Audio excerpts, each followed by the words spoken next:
不重要，我只需要就是在中权出击。Поэтому, надеюсь, наша строчка будет как можно более высокой. Благодаря тому, что мы просто будем хорошо играть и найдем tот самый поток. 650 civarı toplayacağımızı düşünüyorum. He isn't brave enough to take fight. He isn't brave enough to go for the knock. He resets. Ilan is back alive. Goes to top. Goes to the first diver. Is Ilan now? Rolf is heading in further forward. And he'll back up. 在经历了2天的淘汰赛之后，我们在队内就是进行了一些心态上的一些调整和一些转点和那种在转点上面复盘了很多，然后熟悉了各个队伍的跳点和转点位置。其实我觉得 Super Weekend 的名次其实并不重要，我只需要就是我们能稳扎，然后到决赛，然后在决赛在中权出击。V getting into some gunfire right here. Oh, Udor pulling up. Buggy. Oh, next Ruda.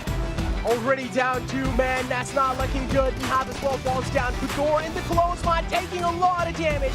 He's not going to be able to withstand that one. He also falls down. Now next Ruda left with only one last man alive with Frozen. He's all the way in the middle of nowhere. He's running. He's on a run. He doesn't want to fight against Navi. It's understandable. He wants to play things a little safe. That zone again, right moves up towards the north. This is nice game to lose when it comes to entering in his zone quickly. Quickly go for the punish to find Kitsune. That's the knocks that we were looking for in the edge of zone that they're going in for. But can they translate that into the kills? That's what I'm looking for. And so far it seems like they will be able to. Navi's already down and bleeding.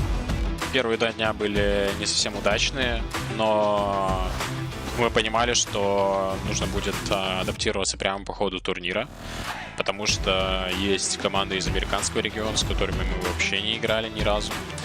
И это просто будет планомерная работа, в ходе которой мы научимся играть в таких ситуациях, в таких играх с такими командами и будем вновь показывать лучший результат. Наша главная цель к финалам — это просто найти свою игру, чтобы показать всю свою мощь, весь наш потенциал уже непосредственно в этапе, который действительно многое значит, который будет гарантировать проход на чемпионат мира, финал чемпионата мира. Поэтому, надеюсь, наша строчка будет как можно более высокой, благодаря тому, что мы просто будем хорошо играть и найдем тот самый поток. Knows Golden probably looking for this pickup, probably looking for this revive. I don't think it's going to be possible. Golden needs to make sure to be locked and loaded, ready to take this engagement. Silas going to be pushing with the UMP. Go for that straight out of. Turnuva başlamadan önce 600 puanı bulur muyuz diye tartışıyorduk aramızda arkadaşlarla. 650 civarı toplayacağımızı düşünüyorum. Merhabalar, ben SPB'den Silas. 10 maçın şu 2 gün üzerinde 10 maçın 7'sini falan win almayı düşünüyorduk ama sadece 4'ü nasip olabildi. Bazı maçlar zaten sattık. Bombayı falan filan olsun. Ya bunları çalıştık, tabii ki de bekliyorduk her şeyi. Yani hiç şaşırmadık. Normal hedeflerimize doğru ilerliyoruz.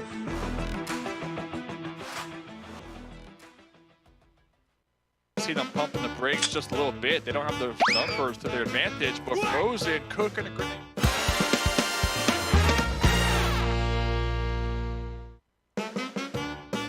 Looks like Alpha 7 already going to be down a member, so we kind of see them pumping the brakes just a little bit. They don't have the numbers to their advantage.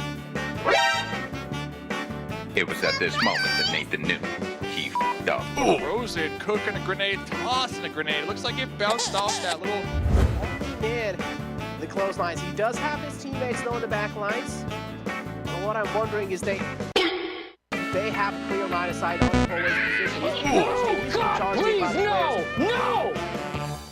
No! Oh, dude, what the hell?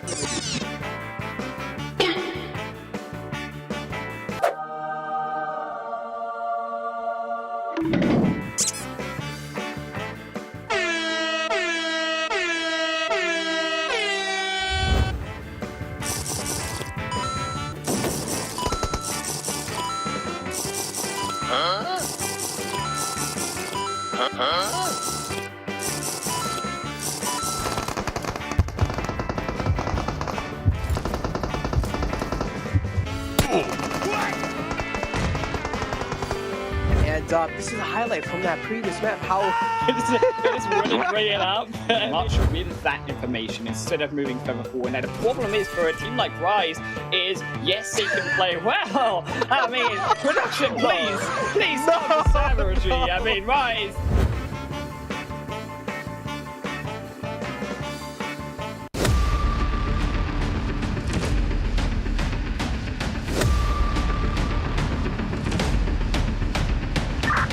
Danny, ready for abstract.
PUBG Mobile fans around the world, welcome to the 2021 PUBG Mobile Global Championship.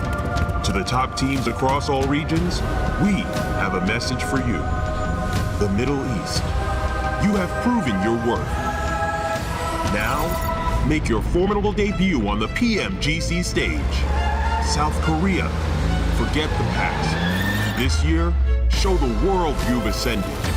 Remind the world of South Korea's raw talent. Japan, you came so close last year. But what doesn't kill you only makes you stronger. Bring it back better than ever. The Americas, you're the alpha dogs that dominated the West. Now, lead the pack on the world stage. Southeast Asia, you took down so many strong teams on your journey to the top. It's time for a comeback on the global stage. Europe, it's now or never. Push your limits and surprise us all. This is the moment to create your legacy. South Asia, you were the dark horse of 2020. Amaze those who would underestimate you again. China, you carry the crown of last year's PMGC. Now, with everyone's eyes on you once more, can you secure back-to-back victories? PMGC needs a champion. The world needs a champion. Who will stand victorious in the end? Who will be next to glory?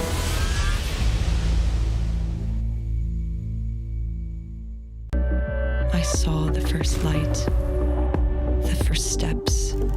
Now I see much more. I capture Earth in all its beauty. I see action. I see drama.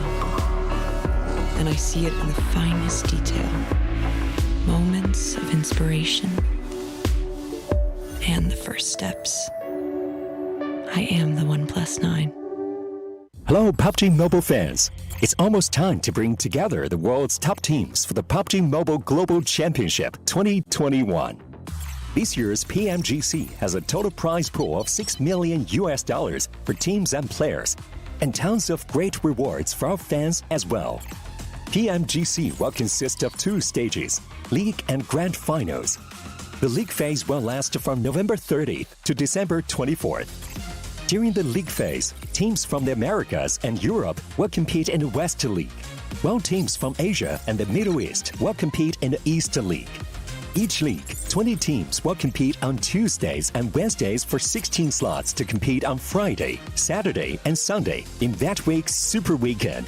The total Super Weekend scores over the first 3 weeks will determine which 16 teams will compete in the PMGC League Finals during the final week. The top 9 teams from the East League Finals, the top 6 teams from the West League Finals, and a special invited team will advance to the PMGC Grand Finals. The PMGC Grand Finals, which will take place on January 21st, 22nd, and 23rd, will determine the PMGC 2021 Global Champions. Who will be the next to glory? Don't miss a single minute of exciting PMGC action.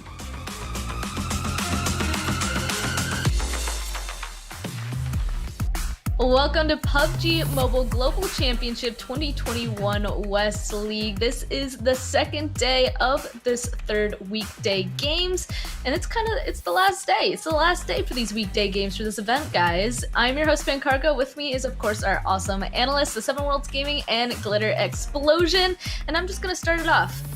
You know, all these teams, I feel like they have been slowly kind of figuring each other out, that even these last matches, we did get our first predictions correct, I will say, but there were still a lot of teams that kind of stepped up to the plate. So is there any team that you specifically want to go on ahead and talk about anything about them? Start off with 7. Team Queso. Come on, baby. Like, where have you been? I feel like I have to do that call out.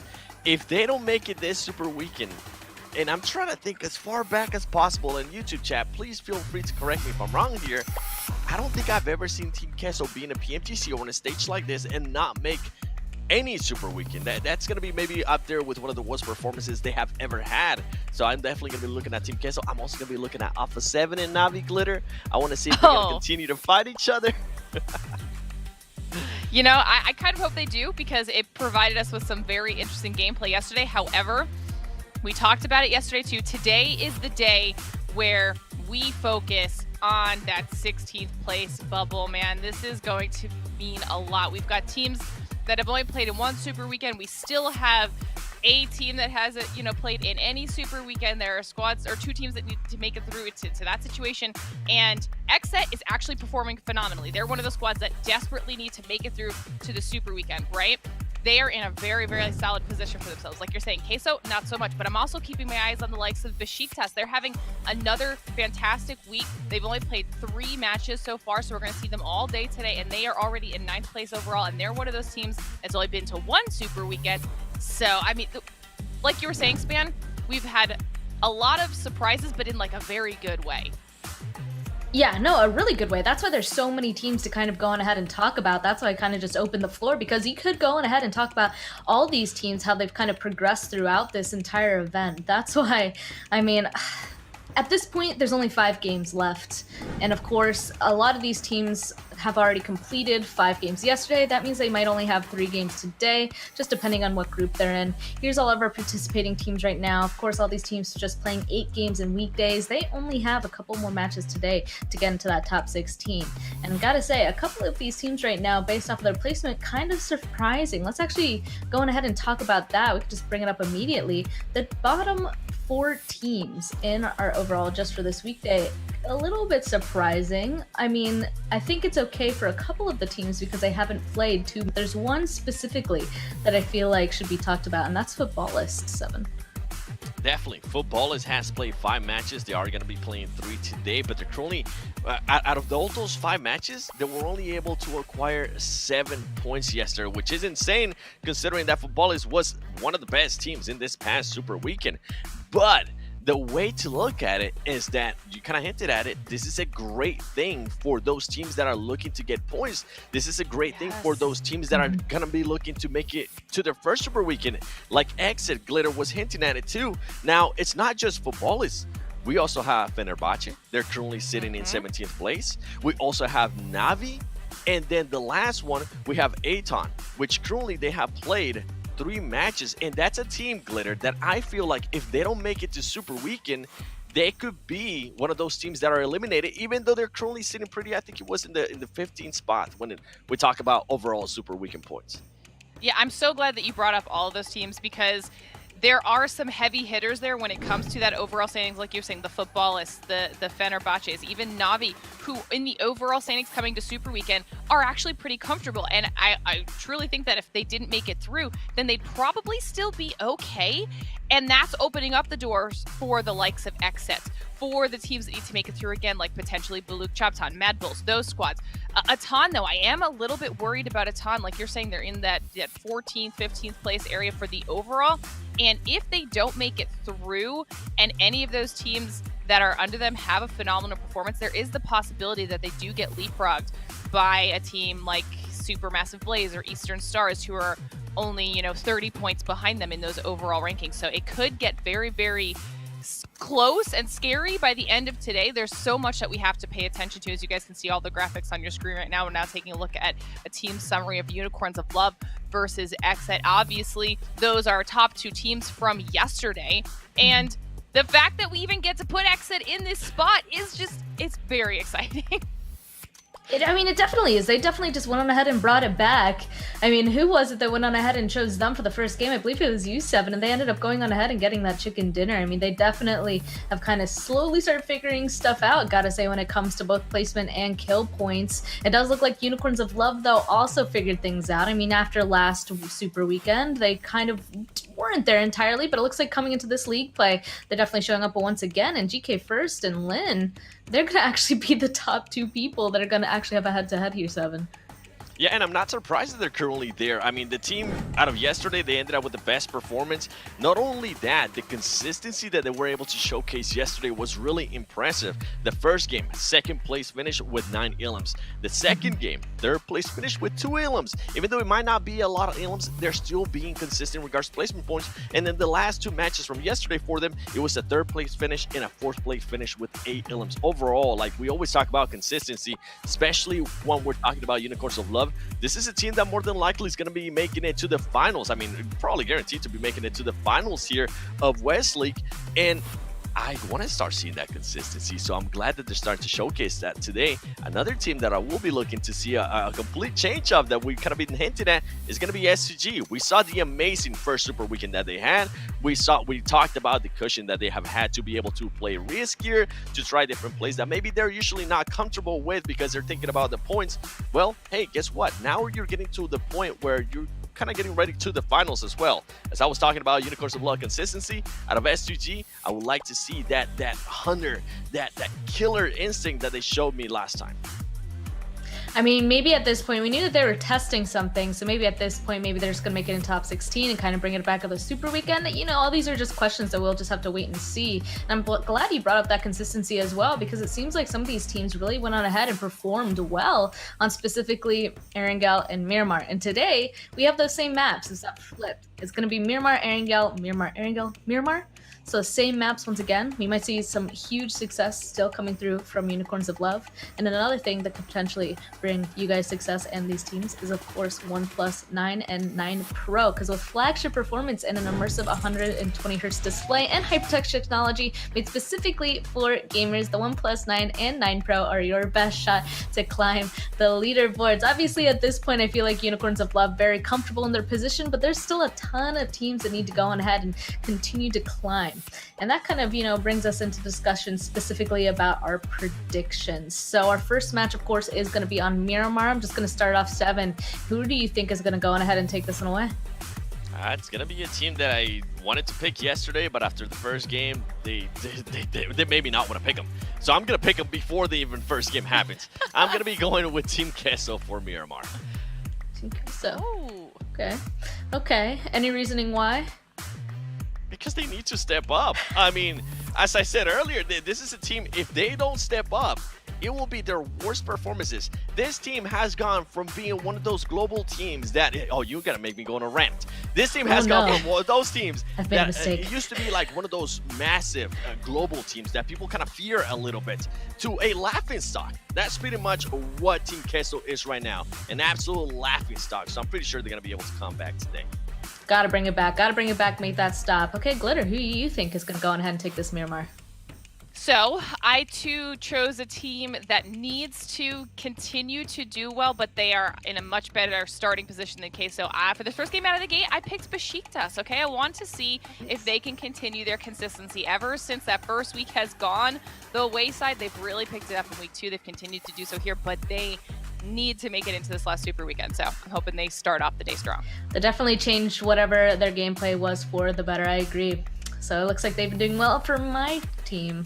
I'm going to actually choose, we already kind of talked about it. We already talked about Footballist. I ended up choosing them because they did absolutely insane even this past super weekend, being at the literal top of the leaderboard for the super weekend. And then coming into this, Seven already said it, for these league play matches, they have been doing as well. They played 5 out of their 8 matches, and they only have 7 points right now. And I mean, I'm kind of surprised by that. I mean, maybe they don't need to go, maybe they don't need to get into that super weekend, but definitely it's kind of different expecting their gameplay to have changed so drastically. So again, I think we chose a good selection of teams. Hopefully we'll get it right. I mean, yesterday we got 2, so maybe we'll get some more today. But is there any last things that we should go on ahead and 7 keep in mind when we're about to be jumping into this first Miramar game, specifically about teams, hot drops, or even considering that this is the last day of these league play matches? Listen, I want to see what Navi's going to be doing, okay? 3 matches yesterday, 1 point. Come on, Navi. Because if they continue on that roll, something that we hinted at yesterday, if I'm one of those top teams and I kind of want to have a cool super weekend, just not have to worry about some of those heavier teams that know they can eliminate you, I'm going to try to hunt down Navi. And I'm sorry, Navi fans, but I will personally want to do that, especially if you're one of those bottom teams. That's going to benefit you in a good way because now you don't have to worry about Navi either. How about you, Glitter? Any team that kind of you got in the back of your head? I mean, I don't think it's just going to be Navi, Seven. I think it might be all of those teams that are in the bottom 4 might potentially have massive targets on their backs right now. And that's mainly because, not because that they're not good enough to win those engagements, but because they are holding on to precious spots that other teams need when it comes to super weekend points. So they don't need, like, I know we want footballs to do better. I know we want Fenerbahce to get the ever elusive chicken dinner, right? They need that. They need to do that, but they also don't need it because they've done so well in those previous super weekends. And if I'm Mad Bulls or Besiktas or, you know, Eastern Stars, any of those teams, I'm making sure that I'm getting into the super weekend because of those points. And then it all resets for finals, and it's that clean slate, but they have to make it there first. That's very true. That's very true. And a thing I think we forgot to go on ahead and mention, so I'm going to say real quickly, is that the teams that are going to be participating in this first match is groups A, B, D, and E. So group C sitting out, and that is Alpha 7, Black Dragons, Mad Bulls, and Unicorns of Love. And Unicorns of Love, I mean, we've been seeing their consistency so far. Yesterday, they're going to be sitting out in this first match. And that kind of begs the question, those 4 teams sitting out, I wonder if that's going to go on ahead and influence anybody else going on ahead and taking the chicken. Of course, I don't know if that's a really answerable question, maybe open-ended, but Seven, if you want to give it a shot. Oh, for sure, for sure. With Alpha 7 not being here, and I'm going to have to talk about Navi again. I mean, I feel like this is the time to take advantage. Yesterday, they got a chance to play without Alpha 7. We saw what's been happening this week of League Play. They've been hunting them down. And after this match, I think Alpha 7 and Navi are pretty much going to be playing every single match after that. So I will be looking forward to seeing what they do. Now, another team that I'm going to be looking at that it is going to be playing is Supermassive Blaze. They're currently within that point system that they're going to be able to make it to the super weekend. Are they going to want a hot drop ghost game in this one? I know we hinted at it yesterday. We got so hyped up about it, but it wasn't even happening because they weren't in the match. But in this one, I would love to see it. I will love to see another hot drop. I would love to see how Ghost reacts to it. And I will also love to see how Supermassive Blaze reacts to it as well if they do end up winning that engagement. Okay, well, again, we don't have long to wait. We're going to be jumping straight into our first match here. We're going to keep all of that information in mind and see who's just going to come out on top. So here we go, on to Miramar with Highland Wolf and Necro. Thank you very much, Span and the analyst desk. We're here up for the second day of Miramar, starting us off on a league stage for week number 3. PMGC West, as always. And I think that, quite frankly, I did not want to put in PMGC West and Navi at 1 point. I thought about it earlier coming into the day, And even though, right, they've missed 2 games so far, and they've still to play all 5 games today, to see them in 20th position with 1 point, what is going on with Na'Vi?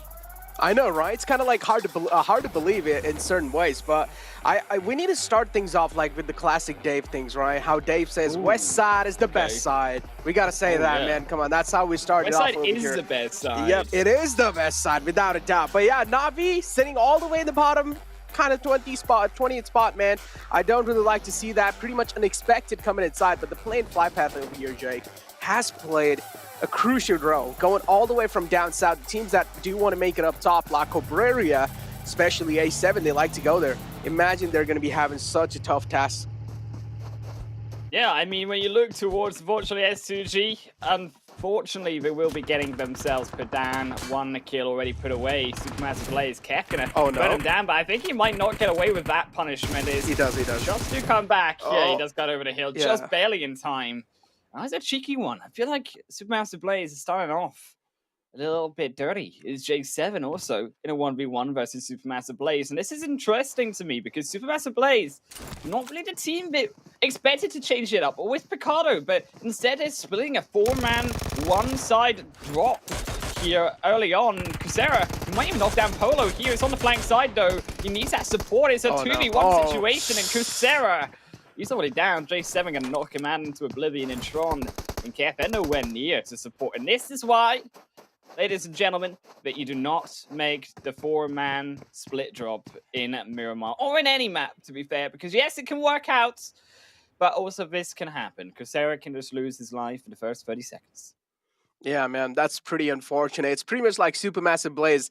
They took a dig on enemy team, and now it's pretty much just like karma hitting them back early off. 1 man taken out. Supermassive Blaze handicapped to a 3-man squad. They will have to try and make things work. But on the other hand, yeah, we were on that Na'Vi talk. I feel like another team that has been really struggling. Okay, Production. I feel like at this point, the Production just has like those thug life, you know, like those memes, if you remember. They just have like those glasses on, and they're just like, you know, just memeing around, dude. Dude, it is straight up out of, you know, that Star Wars where it's a Sith and he has the hood over and he's like, do it. This is exactly what the Production is. Yeah. Coming in with these memes, coming in with the savagery as always. Feeling so bad for Fenerbahce. As we said, right, only 13 points as well. And I think also the analysts rightly so talked about it. These 4 teams at the bottom, we didn't expect these to be the teams at the bottom. I think there is some light at the end of the tunnel, as we said. Na'Vi, Aton as well, all to still play another 5 games today. Also, so do Fenerbahce. I think my big concern, though, is Footballers, right? Who have already played 5 games so far. They are still to sit out games 2 and 3 today. Are they even likely to make it? Because they need some big games in these next 3 matches to be able to secure their spot there. Exactly. That's what I was about to talk, right? I was about to talk about Footballers. Now, week 2 has been their week. But again, going inside week 3 as well, you need to make sure you're doing pretty good to at least keep your consistency going in forward inside the Super Weekends. Because we saw S2G had quite a dominating lead in the week 1, but then in week 2, it seemed like S2G's lead was caught up pretty easily by Alpha 7. So now, Footballers need to realize the same thing. There is a high chance that their position might be compromised on the leaderboards if they're not really able to make it in the Super Weekend 3, because still there is that bottom 4 threat lingering on their head. So Footballers will have to make a lot of things happen on this second day. On this other hand, Fenerbahce as well, if you remember, they barely qualified in the Super Weekend 2, so I don't really know what to expect from Fenerbahce, but they have been doing quite good in the Super Weekends. Yeah, it was the first week, right? Fenerbahce stepped up, they were able to come out with the results, but week 2, it didn't look so hard. In week 3, I don't think we've really seen the Fenerbahce that we were looking for and what we saw previously. I think also, when you're coming closer now in towards this zone as well, phase 1 and how this affects these teams. And it's not just Fenerbahce right on the bottom, but Team Queso that I want to talk about and their rise. Of course, they're only in 11th position with 20 points, and that is a tight leaderboard, but they're still going to need to play for more points. They do have all 5 games to keep in mind today. But they're in a defensive position is, I think Blue Chef's hand is going to dodge out that one, speaking of Fenerbahce, but I digress. Team Queso in the center of Monte Nuevo inside of this first phase zone. Actually, I think that Team Queso, good position here if they can control this, because I think that looking towards this center point, you've got the two players on the hillside of Montino Wave, a good opportunity there to find the kills, to find the potential of enemies coming in around you, but we've not really seen, crucially, I think, Team Queso control on early phase zone. This is something they're going to have to do currently with their current position. Oh, no. Oh, no. Oh, no. Just straight up walks into his crosser. Polo. Oh, couldn't really do much Savian there. Was completely unaware of Xset's players, and they also are just waiting for Savian to be out in the open. And as soon as he was, they just striked him because they knew Savian cannot fight back in that position. Even if he does try to, only he will get away with a little bit of damage because there was a perfect crossfire set on those rocks.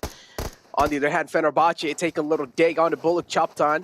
Reyes is there on the top, but still, it's going to be next to impossible to save the fallen man. So Fenerbahce going to be getting themselves that first kill. At least that should amp up their aggression inside the lobby and at the same time give them a little bit of more confidence to work with inside the day 2. Again, as I mentioned, in week 2, they barely qualified in the top 16. This time, in week 3, Fenerbahce, I do not really want to see the same performance from their side. Fenerbahce, as we said, right, they are one of these teams that they can improve. I'm more looking towards Balucheptan, right, because they also had that massive week 2. And it's something we mentioned coming into yesterday, where there's this trend of teams that do really well in 1 week, and then suddenly the next week they don't perform so hot.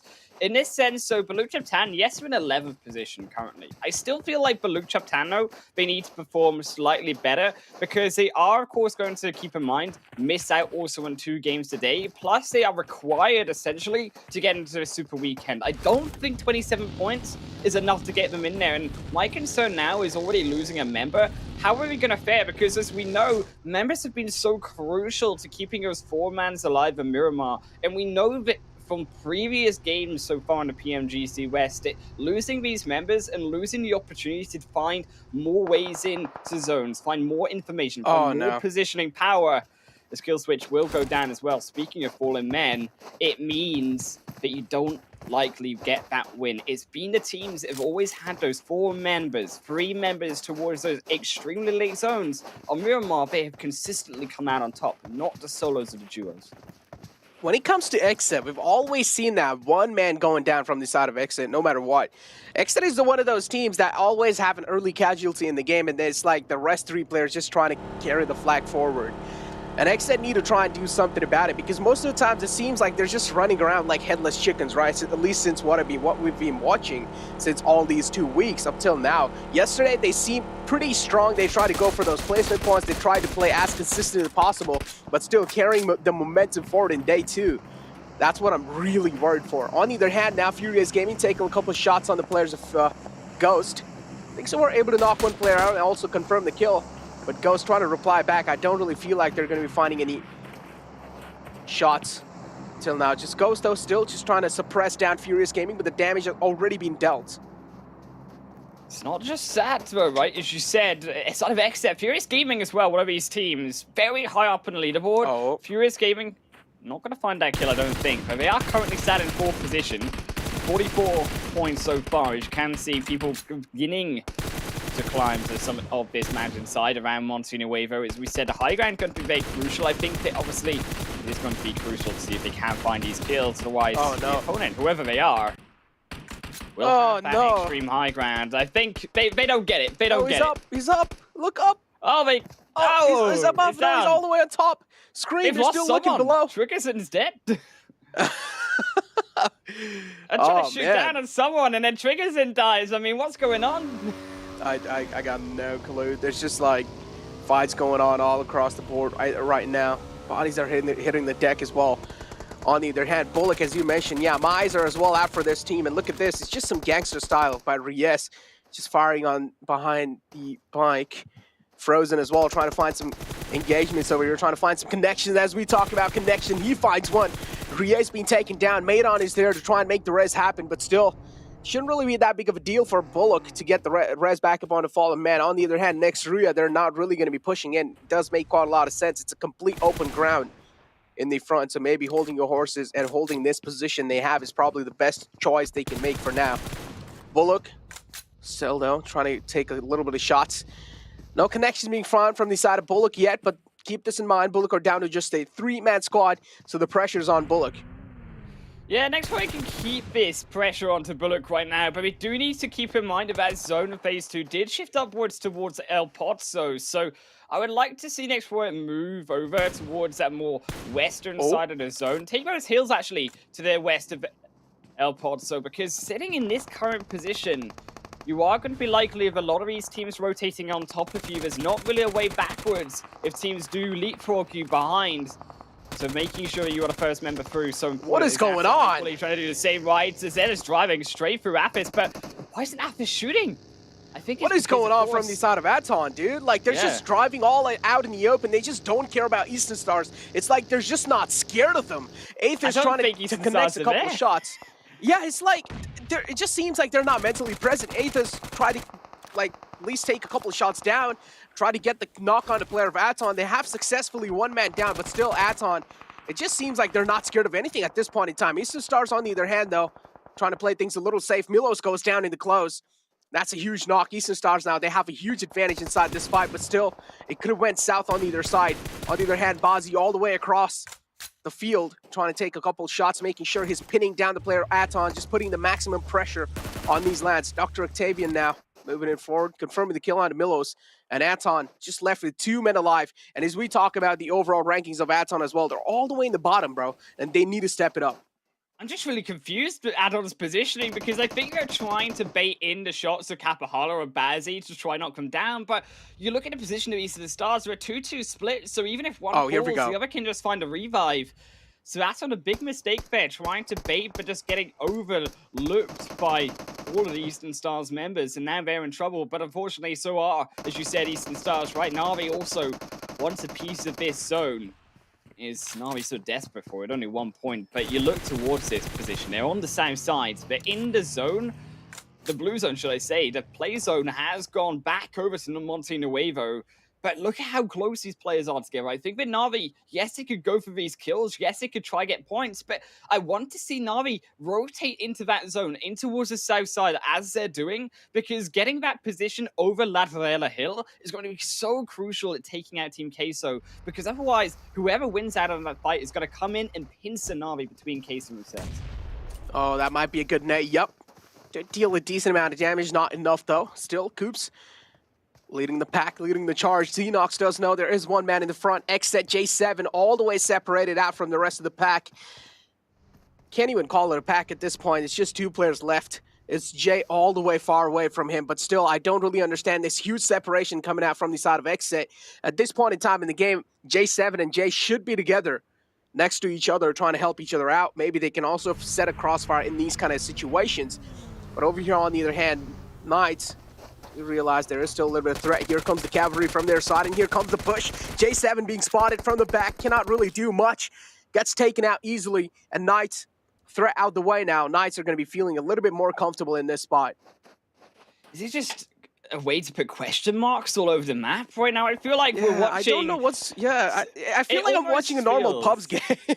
Do you know what it feels like? It feels like we're watching a zone that is gone up high towards the north, and the playing path was to the south. But the problem is, that zone didn't go high up north. It stayed towards the south side, just like the playing path was. So these teams, these players, are very split in the way that they're playing. I think they're trying to play for information a lot more in this game, but equally, they're finding themselves caught out of position. As we said, that southern playing path means that a lot of these players are already naturally going to be close together. So as a result, I think these players caught out repeatedly by surprise. Rise also going to rotate straight into the face of Na'Vi. Oh, look at that. Here comes the approach from the side of Rise. Tixie in the close. Oh, almost gets taken care of, but no, it's Tixie replying back. And Rise talking about this team. They rotated all the way from the right side, all the way down south, and now that's quite a huge rotation from the side of Rise. I do like how they're using their brains in these matches. And Rise now, Noon is taken down quite low. He needs to back off. The res on the Mythic seems next to impossible. On the other hand, Na'Vi, they shouldn't really struggle a lot in getting their fallen man Tixie back up. But look at this play from the side of Na'Vi. They're creating a flank angle, if I'm not wrong. 1 man just left with a buggy just to create a backside angle, and yes, that's exactly what happened. Matic was the man who left with a buggy. He did get a couple of shots, but also at the same time, he's getting some shots onto himself. So shots are being traded back and forth, and Rise now able to shook away Matic again back to safety. And Rise, they do realize in this fight, it's their loss, so maybe they should try and go for another route. Yeah, I like that coming through from Na'Vi, the patience, because Mufasa, he had such a great angle, but he's inside the blue zone. So as long as Na'Vi play for time, they don't have to take that fight. They can actually choke the rest of Rise out and force him in anyways. Is Aston also approaching him behind? Could be that upset member, but I think Asta is just going to lose his life elsewhere to the blue zone or a rogue bullet here and there. As he barely heals in, I think, yes, should be able to find it, but I don't think he's long for his world as we do head back onto Rise's position. And Gary has moved further up towards this side. Moon is also going to cover. But as they approach the firefight inside, of course, his zone will continue to ensue. Knights barely taking a few shots in between. And we've got fighters, of course, on that eastern side. We've got fights towards the south, but the zone is shifted northwest. And I think these teams... Mufasa going to get knocked down by Asta. That was a surprise and assassination coming through from him. They need to be able to move into the zone. They're playing it too slow again. Yes, they were trying to play too fast, moving in earlier on, but now another hard shift back towards the north means that these players are all towards the south side. They're going to fall behind.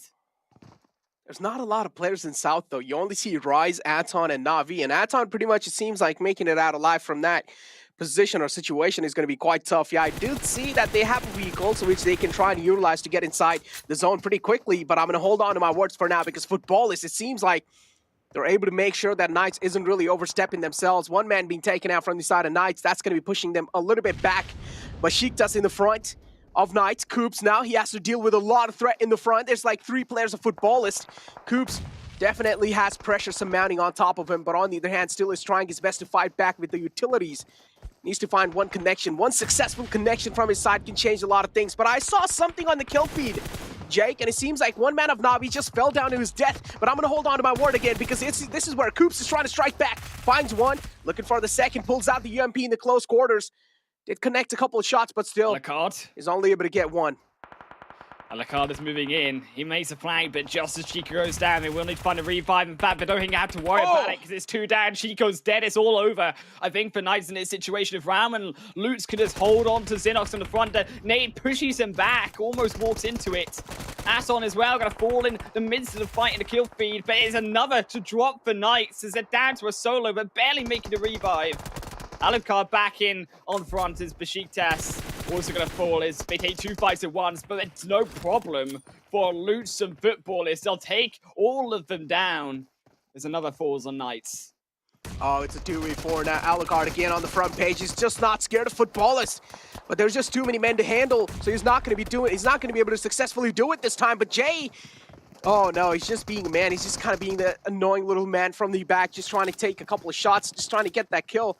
Wasn't really able to successfully do so, but in the end, Footballists, they just get a beautiful squad wipe for themselves on the Knights, and they're going to be quite happy after that one because Knights is quite a solid team. Now Eastern Stars and S2G. S2G were quite handicapped early off in the game, and now to bounce back from this situation, if S2G are able to take care of Eastern Stars, which haven't been looking up to the mark lately, shouldn't really be that tough of a task for S2G, right?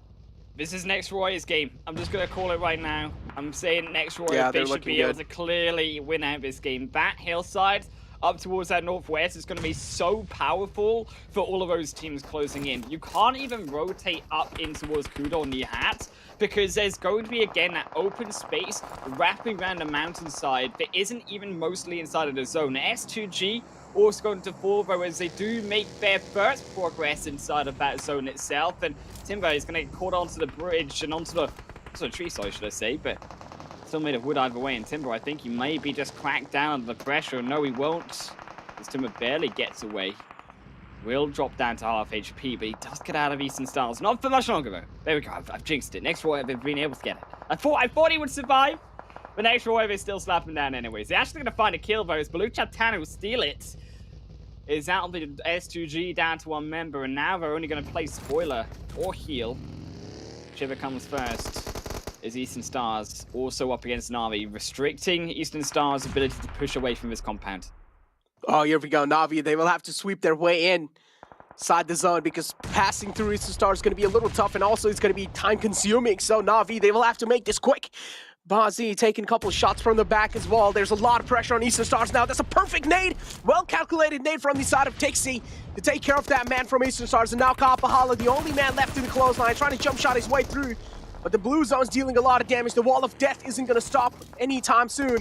So Na'Vi, they will have to make sure that they're putting the pedal on the metal this time. Tixi taken down quite low, and he's not going to be able to withstand the damage of the blue zone. And they will need to move in right next to H2G. Kelsey's the only man left alive, but he's focused on someone else for now. Does realize the threat is coming quite close. Matic is the man in the clotheslines, and if he is able to take care of one man, even one man from Na'Vi, Na'Vi's confidence will crumble down. On the other hand, Team Queso is still able to make it alive till this late. That means maybe Team Queso, they will rack up a decent amount of points, but they only have one elimination up till now, Jake. Yeah, it's not the kill points that they're looking for. They're still looking and playing for the placements overall. Is that zone, I think it's going to be so difficult to go for those placement points unless you have a position already satisfied inside of that zone. I mean, Footballist, Supermassive Blaze, Next Roy, they all have that position, but no one else does. It's about who's willing to make that push further in. There's unfortunately Spec. He won't be up to the mark. Will drop down in the 7th position. This is now down. Also to Team Queso to make that move, but Exila's moment he puts his head up gets knocked away through. Will dodge out, but we've lost a vehicle, and now with no movement, no vehicle left for Team Queso, no 4th man, I think it's looking dark for Team Queso's move into the zone. Oh man, it certainly is looking pretty dark. Fenerbahce in the front, just raining down death and destruction. They just don't have any other choice. Team Queso, they only have those smokes to work with, and smokes, of course, cannot block those bullets, so bullets are penetrating through, and Team Queso, they just cannot stop it. But Footballist over there is just trying to help out Team Queso a little bit, just to try and put a stop to the rain from the side of Fenerbahce, but still, 2 men being taken down. That's quite a lot of pressure already to crumble down to, but on the other hand, Supermassive Blaze getting charged on by Next Rio. That's a huge knock. Trying to be taken out the way now. Keth is the only man in the close. He has to deal with 2 players. He's able to take 1 man down. Keth down to half HP. He can still try and bounce back from this, and yes, he does. Single-handedly takes down 2 players. And now Keth looking to strike back. If he makes this clutch happen, it might be one of the most insane clutches, because keep this in mind, Next Rio, this is their game to lose. Next Roy, I don't know how they've fallen so far into the hands of a few Supermassive Blaze members, but from SMB, they were looking like they were dropping early on, but he's just found an extra kill. Kefi's annihilating the hopes right now, finally dropped. There we go. But they lose a member. Kudos so low, will be revived barely in time. But that was a dangerous fight for them, and the damage, I think, has been done. Calcite will slip their way in onto the center of the zone and will try to play for placement points further. But I think they should be next. Fenerbahce rotating around the side, also equally trying to do the same. But it's now the tables turning back to Footballers. This game, which was, you could think, was Next Royers, now firmly should be in the grasp of Footballist, as they'll confirm even more. Team Queso knocked away by the zone, not willing to give them the extra points, but so many already garnered by Footballist. They only look for even more. Is it's only Next Warrior who's standing in their way, both with the zone, and it's up to phase 7 to decide who takes this game. Which side of the road will the blue zone take? Whose fate is in the hands of the blue? Ayala falls down to the blue zone, and again, now Footballist. They're utilizing those buggies just to try and reposition themselves, but still the position being revealed by the sound of the buggy. Nextria, they will have a decent amount of info to work with. On the other hand, Footballist does know exactly where Nextria is in those compounds, so they can make sure they're pinning down Nextria. As you mentioned, it just comes down to this final zone where it's going to be shifting, because for now it's just holding right in the smack center. It's divided perfectly for both these teams, so they don't really need to worry about zone just yet. But look at this nice angle being created from the side of Rom. Was able to take a lot of shots onto Kudor, but still is barely able to survive from that. He's definitely going to be feeling the pain of that signature M416 though, for sure. But on the other hand, Footballist now still, I do like that 2-1 split coming in. Rom is able to like deal a lot of damage on the next Ria. But on the other hand, Frozen doing the same thing, separating himself out from the rest of the pack, and now is trying to take care of 2 players all by himself.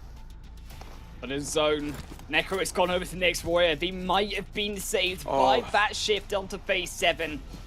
They do have to move a little bit further forward, but as Footballers, they have to get really further up and more personal across that roadside. As you can see, Sulky Lovers in, but barely hanging on to the right edge of that 7th phase. And Kudo frozen, they know it. You can see them, they're starting to close in. Kudo using the smoke road to move up further, have more leverage over Footballer's position, and Lovesin rotates back to round, but trying to find the Cypher away across this zone. But I don't think there's a solution. As next Royer, they have the compound as well. They have to cover, most importantly, something a Footballist do not have a luxury of.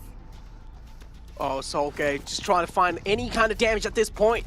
One knock can mean a lot in these moments. It's a stalemate for now, but still.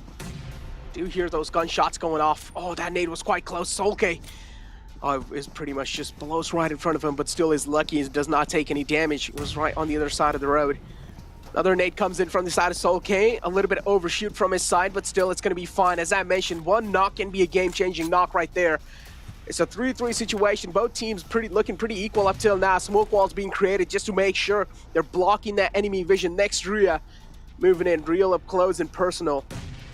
At any time, this stalemate, this quiet, this calm before the storm can break out. And both Footballists, they do realize when players go down quite low, Nihat, oh, he needs to crawl back to safety. Will survive if it's crucial, but the round. That'll be a 10-second delay, and why does the smokes dissipate too? It's gonna be so difficult now. Solke, he has to hold the line. It's another nade, could spell the end if it lands straight onto the revive happening right now. It will go short, but they're trying to aim for it. And as all of the smokes clear out onto the clear battlefield now with nothing left but hope on these nades, as that will get even closer, but still will not land. I think the Footballists, they have to go in, they have to utilize that buggy. I think it's the only option they've really got left. Is about sending it in. Oh no. Because the zone has gone away again. Yup, the zone again favoring Nextria. It's like the PUBG gods want Nextria to win this one. And look at this, a pan attempt. It's not going to be connecting though. There's no way. It's like 1 in a million chance at this point. But on the other hand, Footballists, yeah, as you mentioned, they just don't have any other choices. Use that buggy, and whoa, that's a huge nade from the side of Lovesin, and that was quite a crucial one as well. That's $1 million nade right there. The goal call being made. Rom making that crucial rotation happen. Runs another man over. What's going on? And Rom also goes down. Frozen now the only man left. We have seen this man just pull off some insane clutches in the past. Frozen able to take one man down, looking to take the second one. Is he going to be able to do so? Solke just bobbing and weaving his way through, trying to get real up close and personal. But this battle just comes down to this final moment. And Solke puts the final nail in the coffin. And Footballist, oh my god, it got real up close. It got real close in the end. Whew. I don't know how Next Royer lost that game. Negro, that was like the equivalent of being blessed. All the points in the world inside the PMGC West, and next one, they couldn't hold it. The beautiful buggy play coming through from Realm, the MVP, quite frankly. They get an 8, they go in, he lands the execution with the buggy onto a second, and from then there's nothing left that Next Royer can do to split despite the zone being there. They don't have to worry because Footballers have got the eye on target nades to secure the end of the game for them. And by golly, did Footballers need that game vote. I mean, Footballers, they were looking dead. They were looking down. 3 games left. They were in elimination bottom 4. space. Yeah. Right, exactly. They needed that point and they found it. They got it. Oh man, they really needed this, as you mentioned. Yeah, in the bottom 4, but after that win, they are bounced up quite a lot up on the top 16. Not even top 16. I would say they should be in like top 10 after that chicken dinner, right? They had decent amount of elimination points as well. But yeah, in the end, Next Ruya, they did kind of screw things up over there. But I can't really blame Next Ruya as well over here, right? That nade from the side of Lovesin, it was just insane. I mentioned this 1,000 times as well in that one knock can be a game-changing knock, and that's what exactly Footballists get. They get that crucial knock, and the goal call instantly was being made, and then that run over onto Nihat, that was a huge run over as well. And as soon as in the end, Solke just realized, okay, this is a do-or-die moment. I would rather try and go for it, just bobbing and weaving his way through, making sure that the enemy's missing as many shots as possible. And in the end, Solke was just able to connect those crucial headshots, those game-changing headshots, and they just won that game. I just feel like Next Royer, they lost out on such a good opportunity to steal that game away. They couldn't control it, and they couldn't find those nades. And it was all down to those beautiful sand cues, right? But again, Footballers, they weren't moving. They were being so careful in their approach to deny Next Royer as much information as possible. And I think They just played that slightly better overall, of course, with their positioning. Football is taking out win, but to look at the rest of this game, that's what I'm really curious at. And I think crucial right that Na'Vi do pick up some kills, but I still don't think this was a game that we were looking from the likes of Na'Vi, from the likes of Fenerbahce. They still didn't perform as much as we would have liked them to. And my concern now is how are they going to fare coming into the next games, because they still need to find even better positions. They still need to find even better goals. Yes, Fenerbahce got the kills in this game, but the position points were still lacking. Yeah, as you mentioned, the position points were definitely lacking, but in the end, it seems like they did make it to like top 5 if I'm not wrong. So Fenerbahce is still, I would say, at least they got a decent amount of points out from this game. So Fenerbahce, that's definitely going to be giving them a little bit more comfort level increase in going inside the second day as well. So let's just find out how Fenerbahce are going to be able to play in the future. But yeah, over here, Solke, this was a game. This was just an insane clutch coming in from his side. And gotta say, Lovezin, he needs to be a man to be praised at this point. Oh man, Lovezin, I mean, yes, he needs, but it was a teamwork effort. Ram, he has a fantastic driving skills, and so okay, Wednesday, baby, because it's all day back in the analyst desk. I think I learned from Glitter Damas or something. I've channeled her energy. Look at that, Footballist won. I'm actually really excited. I got one, guys. I got one. That was an insane ending though, 7. I mean, it came down to a 1v1. It really did. And I mean, I'm just gonna put this out there. Next Ruya, you through. You're absolutely through. But Footballist, to be fair for them, I mean, they played that so well. And I love the aggressiveness that Footballist just showed us there, Glitter. As soon as they got the knock, Raum got in that car and he just went for it.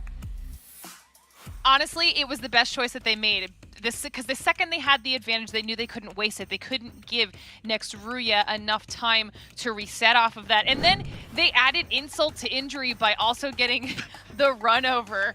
Okay, the run over elimination. They had mollies going. It was very, very well played out by Footballist when they knew that they were eventually going to have to push across that road. But speaking of Raum, we've MVP. Okay, over 1,000 damage, 5 elims. This is a fantastic performance for Footballist, almost a return to form, because they have not been playing to the level that we were expecting them to play at. Yeah, not gonna lie, Yeah, no, that team contribution should have been a little bit higher, because if it wasn't for that full send from him and also running over the other player, I feel like it would have been a completely different story here, Sven. I definitely agree. I was going to say as well, like 5 whole games, now this one finally kind of bringing it back. Glad to kind of see that. I gotta say as well, I mean, 7, you said Team Queso, and they ended up being able to make it into that end game as well. We had also mentioned Fenerbahce, and they were also in the end game. So it seems like a couple of these teams that we said to keep an eye on immediately got into the end game this time. Definitely. I mean, you don't want to wait until the second game of today, the final day of Week of League plays, to try to make it to Super Weekend. It's just, it's now or never in a way before that last match started. And Team Queso now, they're able to push themselves to 11th place with 32 points, but keep in mind that it doesn't really mean anything because of how close some of the other teams are. Luckily for them, they do have some teams under them that have played more matches than them. I think it was 2 more matches than them, so they do got that towards their going their way. Another thing that I really enjoyed is, I mean, the aggressiveness that they showed against Bulu Chatan, dot player, being able to just get taken away. I think that was huge. And for them to be working together, that's what it seemed like, at least for me, Glitter. It seemed like the team was definitely working together. And at one point, they decided, you know what, we're going to have to go for the heal strat. And even though they went for the heal strat, Glitter, you pointed this out, one of the players, I think it was Ayala, that was the last player there for Team Queso, he was still able to secure an extra Ilan point.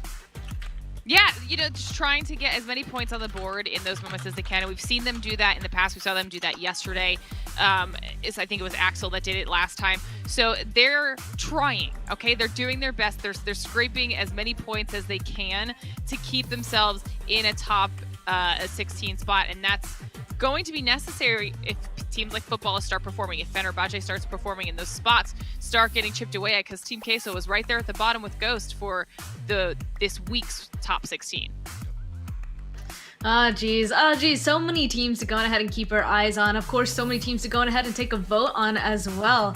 As a reminder, you guys can go on ahead and vote for your favorite PMGC teams and players and go on ahead and get yourself some rewards. All you have to do is get a voting ticket by logging into the game, watch live in the Esports Center, share the voting page, and of course find more information there. But basically, go play PUBG Mobile, get millions of rewards, including a ton of various pink level permanent items only during this PMGC period. And of course, this is the very last week of the plays before this region's final, so gotta go on ahead and continue to do it while you can. Also, we gotta go on ahead and ask that chat a question as well. We're starting off nicely. Put in chat your answers, y'all. Which teams are you hoping to qualify for this super weekend? That's a heavy question, so go on ahead, put your answers in the chat. But otherwise, that is it for our very first match. We still have 4 more matches today, all for our second day here. Still a lot in the line. Gotta get into that top 16 to qualify for the super weekend. We'll be right back with our second match just after this break. They're going to be holding off the entirety of DRS, pushing in onto this onslaught now. Knock has taken place. Just going to be falling on top. That is a very smart play. Oh no! Nima!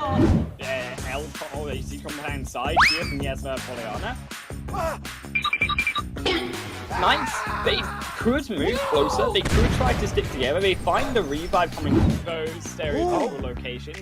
Yeah, boy. So we saw these teams drop on by. Don't do it. Don't save it. The paraglider is okay. Mello though in a position to maybe receive open arms Reggie in a battle of his own.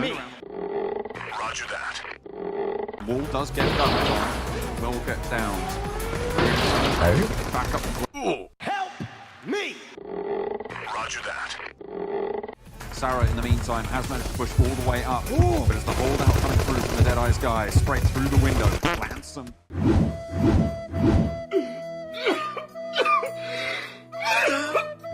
Just starting to make their way outside of Pachinki, which I would argue is a little bit too late. A couple of teams would like to go around. Helicopter! Extended more, and I'm sure others will join in on the mix. If there's ever a time to say, helicopter! It was at this moment that Nathan knew. He f***ed up. No!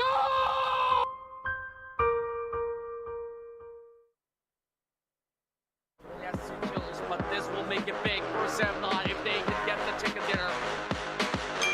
Now we're seeing a lot more information here. Yeah, speeding up. What? What? He got back in! He got back in! Semnot with chicken dinner! What?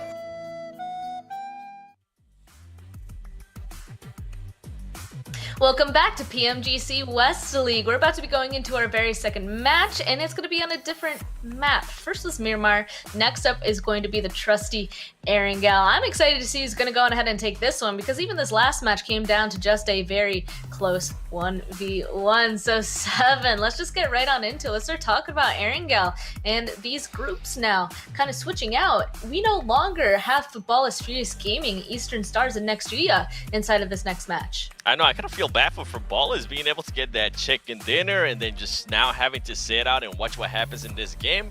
Although some of the other teams are going to be able to take advantage of that. I'm going to be looking at Mad Bulls. This is a team that we've been talking about.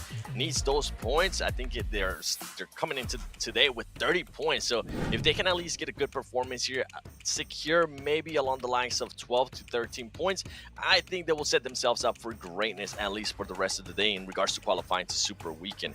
It's going to be interesting. I'm also going to be looking at, I got to say it, YouTube chat, I'm going to be looking at Alpha 7 versus Navi Glitter. You love keeping your eyes on that rivalry. So we're checking out the most damage here up on our screen. We got a little bit of everything. We got Football, a Supermassive Blaze, Nextria. Honestly, the 1v1 with Frozen at the end there, with the plays that we've seen Frozen have, I really did think that Footballist was in trouble for a fraction of a second. But, you know, they shut down those fears very, very quickly. Oh, man. Very quickly, but very quickly as well, let's go ahead and go over these next teams for predictions as per usual, because again, kind of some unexpected stuff. Who do you think is going to go ahead and take this one? Again, 7. Let's start over to you, Erangel, this time. You know, I feel like I went last time. Glitter, you go first, Glitter. Which one you got this one? Okay, I think this is going to be the only time that I'm going to say them because they don't have too many games left, but we're starting off our first Erangel match with XZ. I want XZ to have one more strong match, you know, strong week, end it out. You're in second. They started off today in second place. Let's just have maybe one more chicken dinner. Just get it on the board. Come on, you can do this. Okay. At least one. At least Ben? one more. Okay, okay. How about you? Oh, me next. Me next. Okay, yeah. I kind of want to go on ahead and toss on over to Supermassive Blaze, in my opinion, because I think, I mean, we've seen it already. They're able to go on ahead and grab some chickens, and I think that they need to go on ahead and make the Super Weekend. I'm just going to put it on Supermassive Blaze. Now 7, though. Now you can't escape it. You got to go last.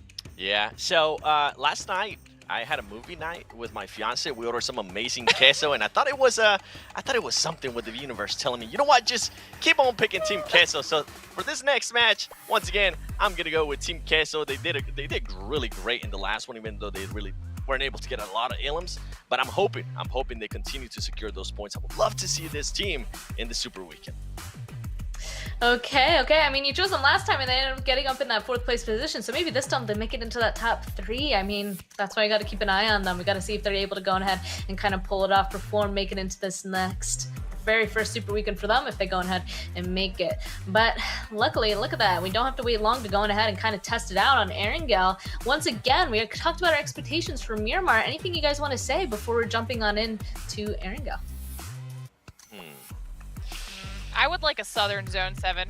Pull it, just shift it south, make things crazy, bridge camps. You know, I want an exciting first Erangel match. You two chat. The only reason why she's saying go south is because yesterday when it went south in the bridge camp, I love how she mentioned that. Exit ended up winning the game. I see what you're doing, and I don't mind it. I'm for it too. Okay, okay. I believe Team Queso also was kind of on top of that bridge last time it went south as well. So I guess we have a lot to look forward to coming into this match. So let's just go ahead, jump right on into it, send it on over to Highland Wolf and Necro once again for our first Erangel matchup today. PMGC West, the best side here is the West side. I got it in here. Necro, I was waiting all day for that one just to make sure it was great.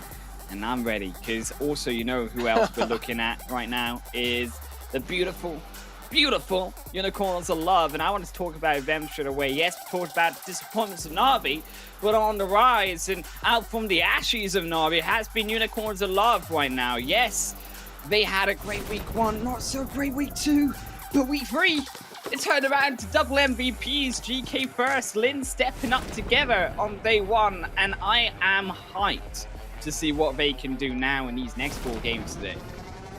You know what really I like about Unicorns of Love is that each and every single player from that team is just really good individually, right? Yes. For example, from A7 we see like Carrillo or Mafioso kind of stepping up most of the time, just going for that frags. But on the other hand, Unicorns of Love, each and every single player I feel like is just really good when it comes to those duels. I mean, they're scary, right? When you have not only the individual skill, but when they play together, it's this great one team, and they're able to still, even after sitting down 1 game, some of these guys have played an extra game in Unicorns of Love, and they're still comfortably inside of that top side. As Atom, also a big first blood for them, as Asta's going to strike 1 down against Benabache. Feels bad, man. Oh no, we jinxed it. We jinxed it again. Necro, Team Queso, they get cheesy with us right now. Lynn's going down. No more MVP for him. Yeah, I mean, Team Queso really need this though, you know? At least they got a nice elimination to start the at least game off over here. So Team Queso, they're quite desperate. They need this, and as we do know, they need to qualify inside this Super Weekend. They're looking so up till now. They're on like pretty looking good. They're on like 7th place. They're up in that top 16. So Team Queso, there are high chances that maybe in the week 3 they're going to be able to make it in the Super Weekend. But yeah, again, 7 said that Team Queso is probably going to be winning this game as well. So let's just find out, are they going to be able to do so or not? As they were also having to talk about how the Southern Zone is where Team Queso kind of like, you know, just goes for those bridge camps, which is quite understandable. They drop near Fair and stuff. But again, I feel like when it comes to that Southern Zone, Team Queso just gets like, they just get so dedicated in camping that bridge that they just forget to rotate inside. And I've seen so many times where Team Queso are just so dedicated in camping that bridge and they just get taken out camping that bridge. Yeah, sometimes it does work for them. Sometimes get the kills. Yeah. We saw it right in Game 5 yesterday. They were performing fairly well. They got in that 3rd position overall. They got the kills as well. But we're going to have to play it slightly differently. Actually, you know, I will have to hold on my thoughts. Because I thought with Black Dragons that we're going to hold on to that bridge. They were positioned there on the western side. But they do give it up to go down towards the South Island. I think that's a slight mistake coming through from Black Dragons. Unless they're planning on looting up, as they usually do, right, in South Northca, a late rotation back through the eastern bridge in towards Milton. This is very reliant on the zone. And my big concern over them is if that zone goes way up high north, how are they going to fare with that? Because they're already, of course, behind, rotating the only team to the military base. Do they have enough time to loot effectively and still make it back up, potentially all the way up to that northern Erangel side, past Roshoff? Yeah. That's a good point from your side, right? Black Dragon's going all the way down military base right now to loot when there's already like, when you're already like pretty much all these like almost 1 or 2 minutes, 4 minutes actually deep inside the game. And now you're going to be going inside military base, getting yourself the comfort loot.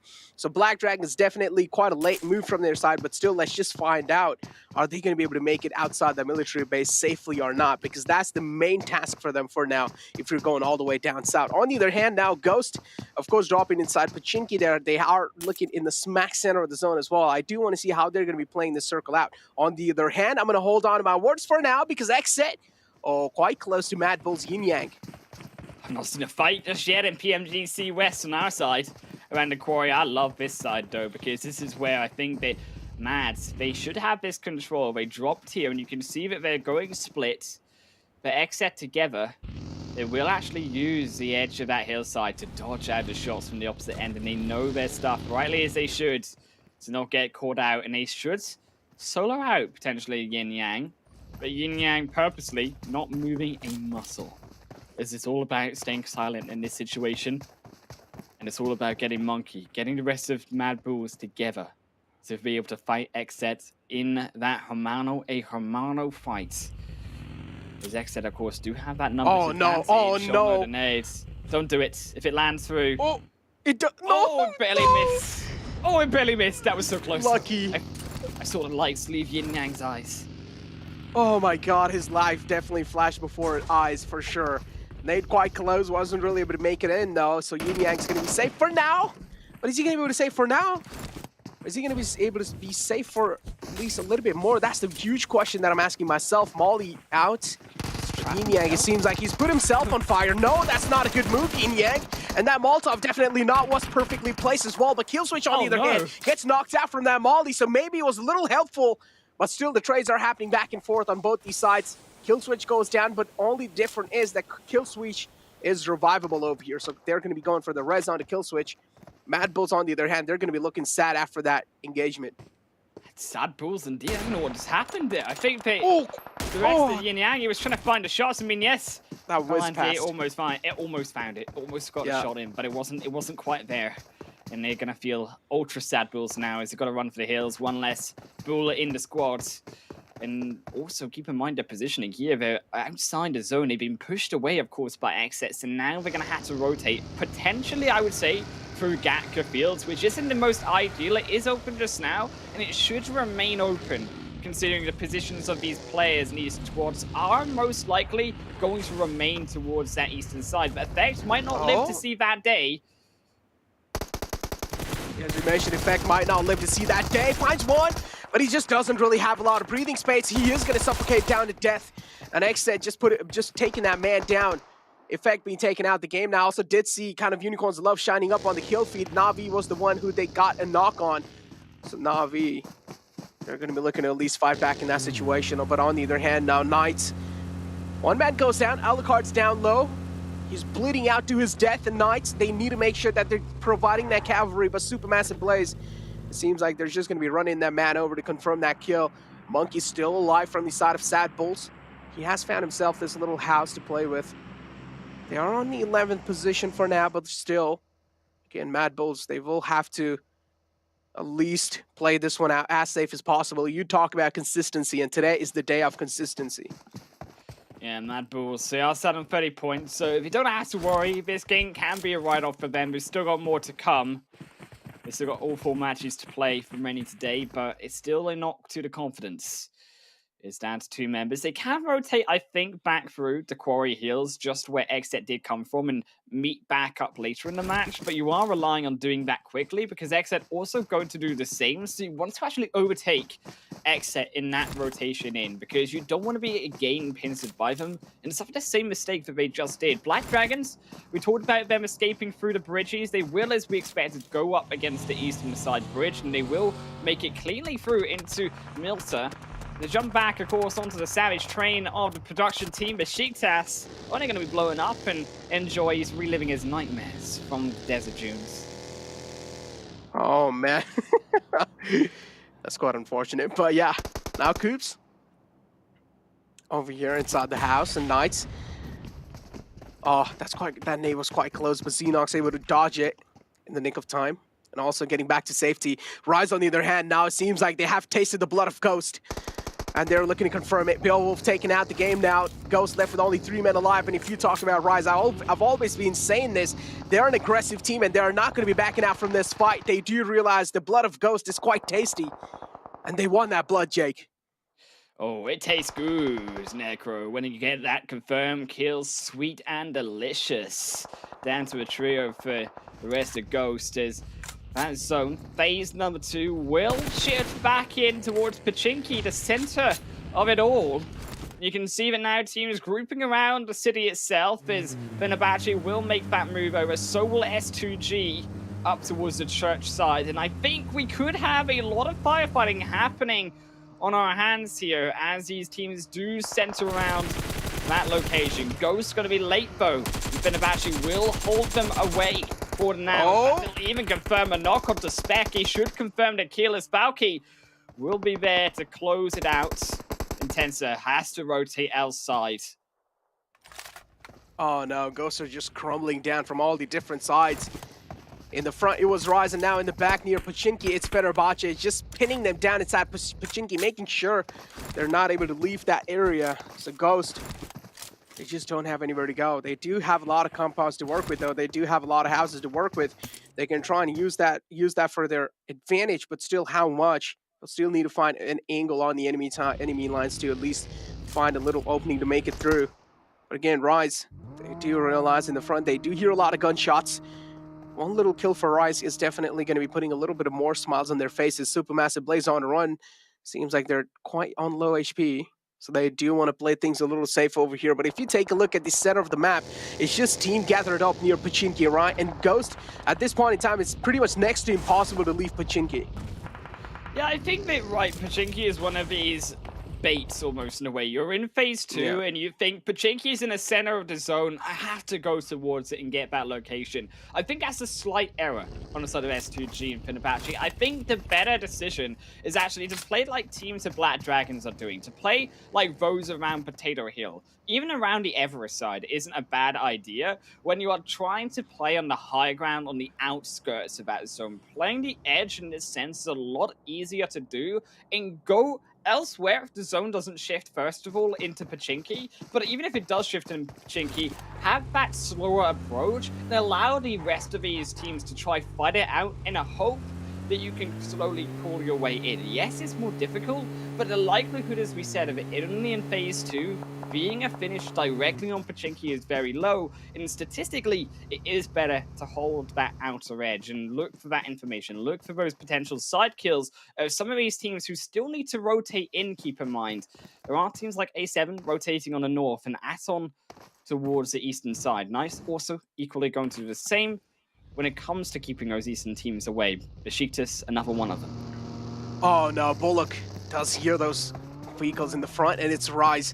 Please do not shoot them, because you do know Rise, they're pretty aggressive. They're not going to be backing out from this fight for sure. If Maidon makes any kind of move, if he makes any kind of sound over here, he is going to get punished instantly by Rise. So definitely leaving away, definitely just leaving this place is probably the best thing you can do, and that's what Maidon exactly does. Does realize there's a huge threat lingering on his head, but on the other hand, oh no, watch out. This is quite late in the game, Mufasa. Any more of these mistakes will not be spared next time. just spinned his big buggy out in the open. Luckily, there was no one really watching him doing so. So he's going to be finding himself safe for now. But on the other hand, Knights, they're on a chase against Aton, and they do realize he's on a run. They do sense the fear, and they're feeding off of it. And now they're looking to take down Toko. Oh no, taking a lot of shots from Miller's from the back, trying to provide that cover fire. He's making sure that his teammates at least out of harm's way, and that exactly what happens. Aton looking safe for now, but again, if you talk about damage being done, it has already been done. They're one man short. They're down to a three-man squad. Team Queso, on the other hand, they have this high ground to work with, and they can try and hold it off. Team Queso no. they're going to suffer a knockdown to the hands of Supermassive Blaze across the hill. From Pachinki, Savian getting a little bit dicey on the edge of Team Queso, looking over the compound. And I think this actually for Team Queso, one of the best positions in this map to be holding right now. You don't want, as we said, to continue into Pachinki because this is exactly the problem where it shifts away and you are playing on the edge of the zone suddenly, even though you were on the center just the game before. This Black Dragon's also going to knock down. But to go back to my point, right, now it is down to Team Queso. Can they defend a lot of these squads rotating down? Supermassive Blaze finding that knock is going to slow them and potentially will weaken that opportunity. But Team Queso, they've got a lot of chances here to find so many kills for these teams rotating in from that northern end. Oh! That's a huge nade on the rise by Golden. Oh, Black Dragons, they're going to be feeling pretty good after that. Just blowing two men into smithereens. Nunes knocked out behind this tree. Rise, oh no, their hopes and dreams have been shattered inside this game. Left with only two men to work with now. Black Dragons, oh, they're going to be having those devilish smiles on their faces for sure. On the other hand, Mad Bulls, we do know they're down to just a two-man squad. The rest of the two players from the Rise, they're just looking at Black Dragons, and they're just getting jealous about the amount of manpower Black Dragons are left with for now.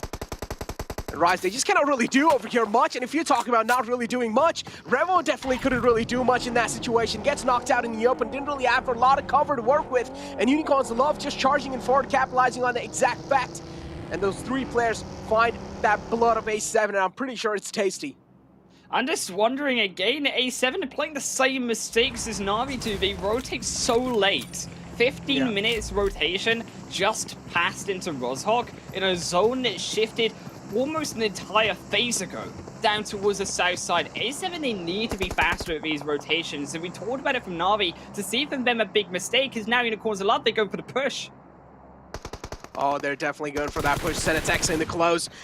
GK first realizing Carrillo's right in the back. He's able to take a couple of shots, but still nothing really critical happening. But yes, there is a knock on GK first. Senetex strikes in when his team needs him the most, but he's busy healing himself back up, and Fresh realizes the exact thing, and he pushes in the right nick of time, and he's able to take down the final man of A7. Senetex falls down. A7 out the game. In 16th place, that's the first team to get eliminated, and you rarely see these kind of moments. But now another big shift here is Mad Bulls. It might just be the 15th to drop. Balut Chaptan also desperately running towards that Jeep. Rise will barely find it and drive off. Starts the engine just in time, but only to walk into Monkey. The vehicle explodes and Rise goes down with it, as he will be confirmed away.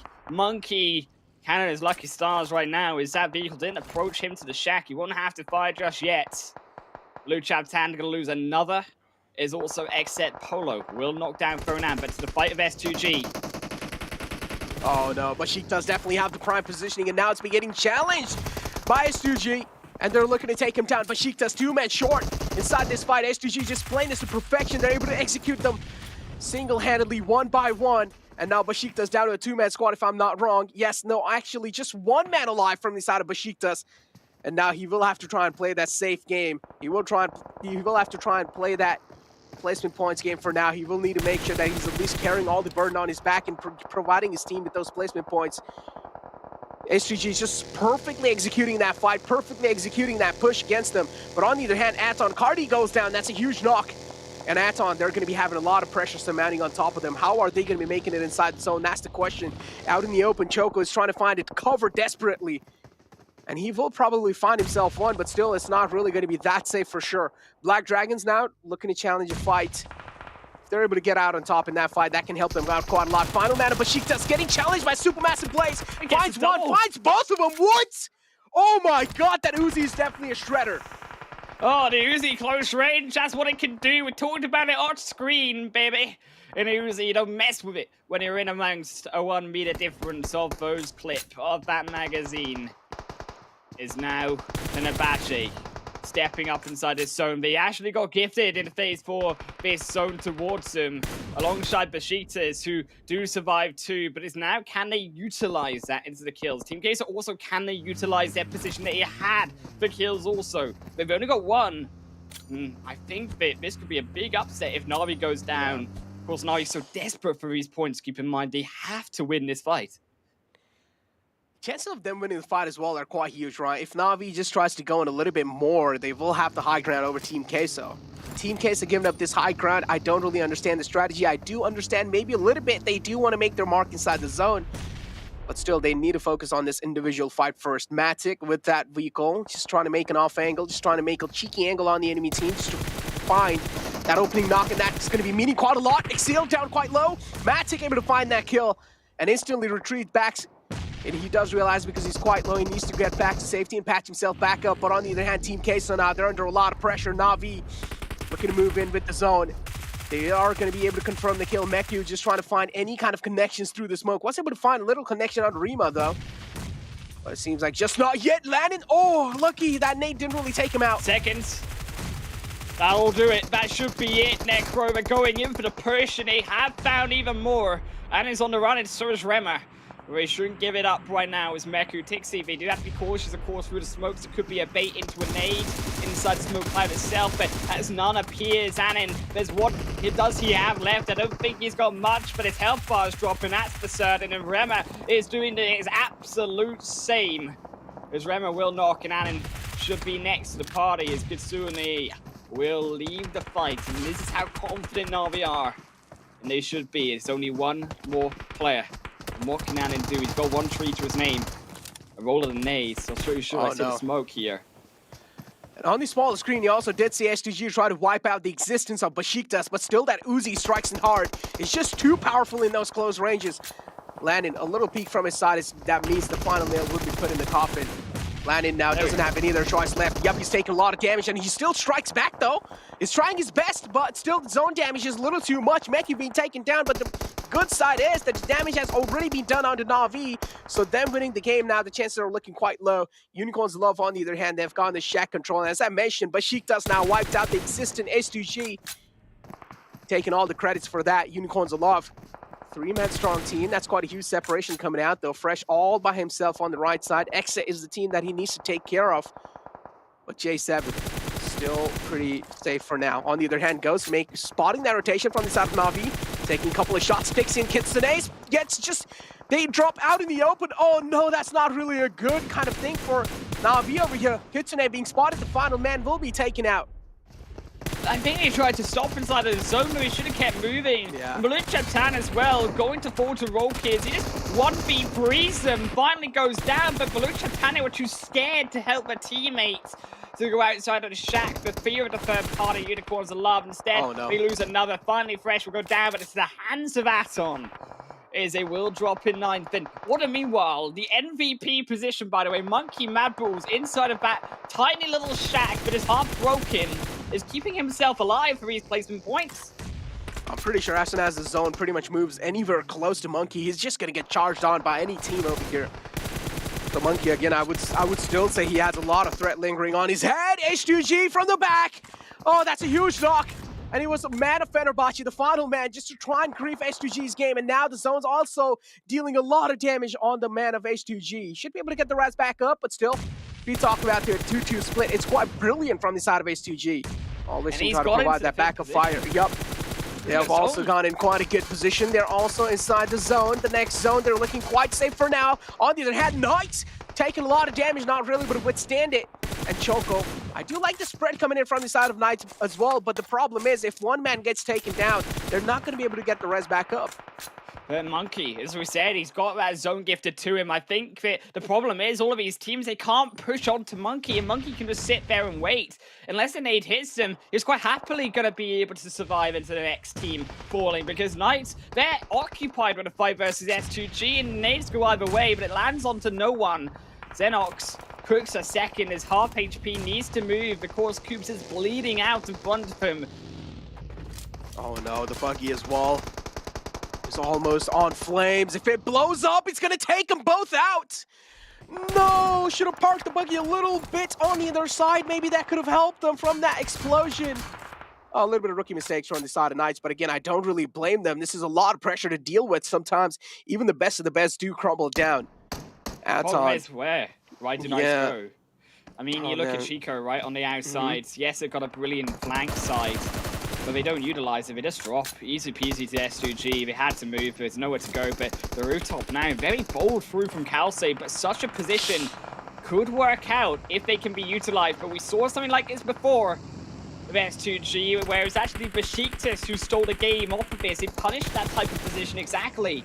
But it could be more useful here. Of course, the zone may just be that more flat, so it will allow them to find these shots, allow that higher ground. Oh, no. Choco. Yes, they do. It's crucial for Kalse. Can he find a second, though? Oh, man. The man was just jumping around, hoping that maybe he will miss his shots. Milo's taken down quite low. Just the spray comes in through. No connections being found yet. Bullock still looking pretty decent inside this game with 2 players alive. H2G, it seems like they're looking to win this game. They have the man advantage. They have the man number favoring them. And might as well try and win it, right? Unless if they just make some rookie mistakes and then Bullock are able to capitalize on it, or maybe any other team inside the game are able to capitalize on it. But Bullock is the one that have the second most men alive inside this zone. Just looking to spray it down. They do know Aton is still alive in the game all the way on the right side. It's just that one man alive. Maybe a little connections being found can lead them to at least wipe out the existence of Aton. Did find a little bit of hit marker there. He's trying to look for another one. Oh, no. We get it. Oh, the back. shots. Oh, back being exposed. Oh, almost. Almost he got knocked down. Timber as well. He looks for the opposite angle. Now it's down to survival. Another shift, though. It's on to Monkey. I mean, Monkey, he's been gifted this zone time and time again. He went from, like, 14th position here, Necro, and he's inside the final 3. Aton will fall as well. And all he has to do is he has to sit quiet. There's nothing that actually anyone can do to stop him apart from a nade. And finally, I think they might have got close enough. There it goes, a Monkey. Oh, it doesn't land. It hits the wall. Kalse, he misses. That's the vehicle gone. And Blue Chap Tan, they're trying to utilize this pressure as Monkey strikes back. Does that nade land? Tickles him a little bit. Yeah, it definitely does. Tickles him a little bit. Kalse, though. Yeah, I've seen him in these kind of situations a lot of times. And Monkey, these teams are just being pinned inside this cover that they have. They're just being suffocated down to death. They just don't really have a lot of breathing space to work with. Maidon has this little bit of haystack for himself, but still, let's just find out. Is he going to be able to make it work? That's the huge question that I'm wondering for now. Monkey's just getting bombarded by those nades.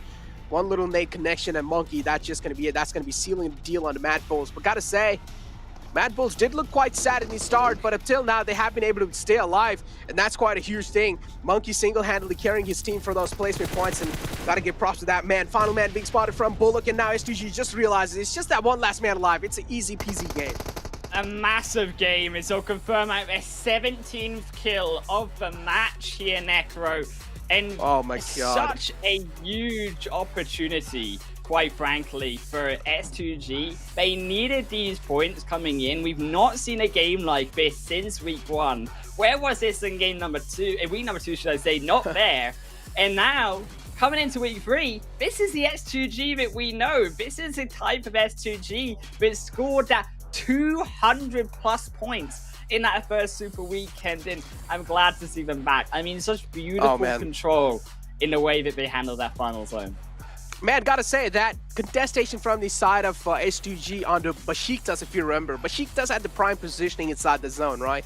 And as soon as they went against Besiktas, that was a perfectly calculated push coming in from their side. And as soon as they won that engagement, I felt like now S2G having the best position. And we've seen a lot of times in the past as well, Jake. I don't really need to elaborate on that. If S2G do get the best positioning inside the late zone, there's a higher chance that they're probably going to be sealing the deal, or they're probably going to be getting the chicken dinner on that game. And that's what exactly happened. S2G, realizing they have the best position inside the zone, they just kept on capitalizing onto it. They played it to perfection till the end. They were able to kind of like adjust around it as well. And S2G, they just got themselves that beautiful chicken dinner. Yeah, they were able to just completely capitalize off that hillside. I think it was between Knights, right, and S2G. Whoever wins that fight out is able then to close out the game. But Knights, because they didn't have the hill, and because actually it was stolen from Besiktas, that position by S2G, it was all of these kills wrapped up to that perfect endgame position. It was what allowed them to steal it away also against Blue Chatana, though it was a absolutely stellar performance, and I quite frankly think the true MVP of this game has to be, of course, Monkey from Mad Fools. To land from almost a bottom place finish to that second position in the game, a big step up for Mad, considering that they looked so dire against Exit inside of that quarry at the start of the game. Oh, this was a nice little run over from the side of Rise. That's like a little bit of a revenge run over, because that nade from Golden from Black Dragons was insane on the Rise, and Rise just getting that little revenge on the players of Black Dragons. That's definitely going to be giving them a huge sigh of relief. But yeah, this Na'Vi fight, definitely Na'Vi. I feel like if they were a little bit more aggressive in that fight, things could have changed out a little bit more. As I was mentioning over and over again, Na'Vi doesn't really have a lot of time to work with. They need to make that push happen. And as I mentioned, if Na'Vi just made that push a little earlier on the enemy lines, I feel like Na'Vi could have at least like came out on top with a decent amount of men alive in the game as well. But still, I mean, in the end, they were able to win that fight, but unfortunately, they just didn't really have enough time to rotate inside the zone. And this is where Ghost realized, okay, we do see two players of Na'Vi in the front using that bucket to make the rotation, and they just got those easy kills. Yeah, I think that, quite frankly, big game for S2G. Big question marks for the likes of A7 Na'Vi. They 17 have kills, to man. change Insane. something up, right? 17 kills, absolutely huge. We're up to the top of the leaderboard. But tell you who else is on top form is our beautiful analyst desk. Head on over there one more time. Well, we kept talking about S2G, right? It's been a common theme that we keep discussing, but Seven, you were the one that kind of brought it up at the very top of the show that they're kind of bringing it back, and it looks like this match, they definitely showing that with 17 eliminations. Yeah, this team, now I feel like they had to showcase everybody against. Hey, you guys remember that first Super Weekend?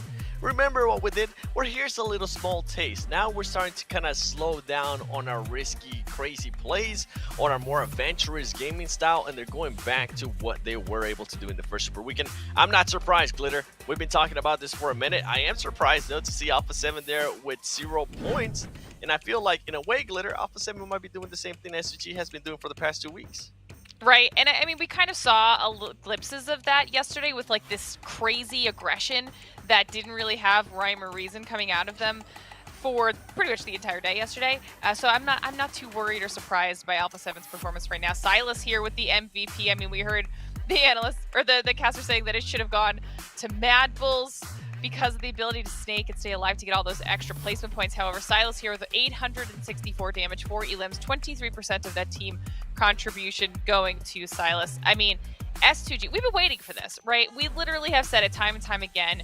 They were in such a comfortable position. We saw them trying out a bunch of new stuff, and we were waiting for their return to the crazy level of performance that we saw. And then this chicken dinner alone is very representative of that. And you can see just how high up the rankings for today that they jump up, or for the league play. I mean, second place, they weren't even close to that starting today. And now they've leapfrogged Exet, Knights, next to Rhea. I mean, in one game, 7.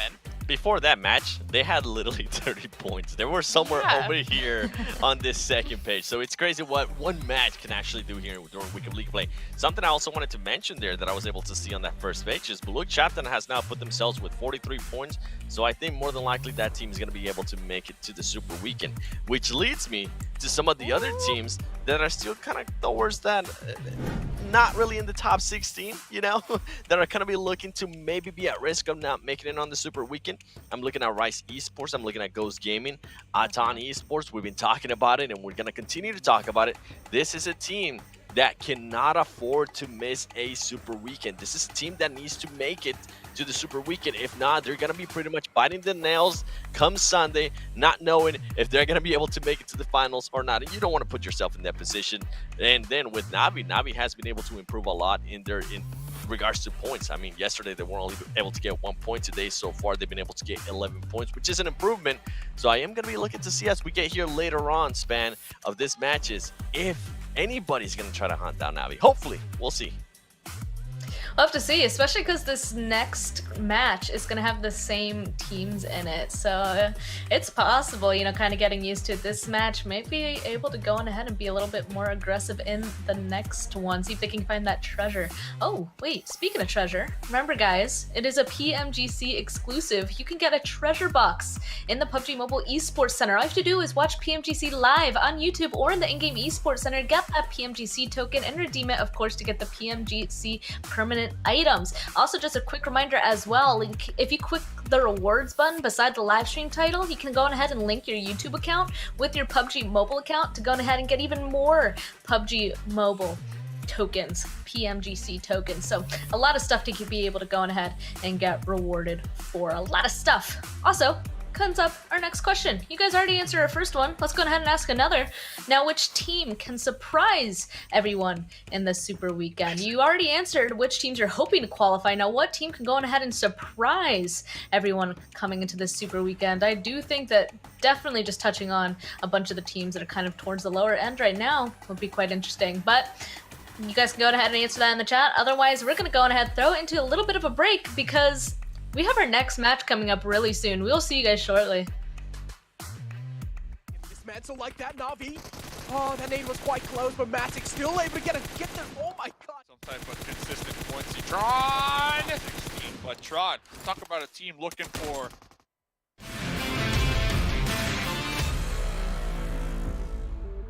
Last man left, he has this little week of the work in as cover. So as soon as he gives his position away, that's when things will be done for him. He finds the knock, and he might just be able to clutch this. Now it's a one-on-one situation. If Milo is able to connect this nade, that's going to be absolutely huge. Nade's being traded from both these sides and gets the choice 7. He clutches it once. Machita, they somehow pull it off. Going fishing, and Rambo's still in the water. Somehow they still don't see him. He pops out, and he gets the finish. Goes back into the water. Are you kidding me? If you look at this direction, that nade though does press him out. Footballist may be able to take him down, and he gets the kill! Picks up 2 kills! Trying his best to hold on to the position, but yeah, as you mentioned, Besiktas definitely do have a great positioning, and possibly even they can try and win this one. But Footballist now, oh, this is not good. Rembo easily able to take care of 2. Still waiting as Nice desperately hold on. In 5th position, a solo also for A7. Revo, he'll find another knock. You know, any team like that, I think the goal is to obviously qualify for the last Super Weekend and just get some type of consistent points. Tron! 16, but Tron, talk about a team looking for... Oh no, analysts, they're not going to be feeling good. Just watching just A7 getting dismantled like that, Na'Vi. Oh, that nade was quite close, but Matic still able to get there. Oh my god, what was that? That's a heroic entry from the side of Matic. Like you mentioned, the blue zone going to be applying pressure. Alucard making that U-turn, popping out with the DP, but immediately taken down. Immediately Matic! Let's go, baby! Whips and punches out the full dashes with the quick snipe and finishes! Goes! Matic's insane! He's on fire!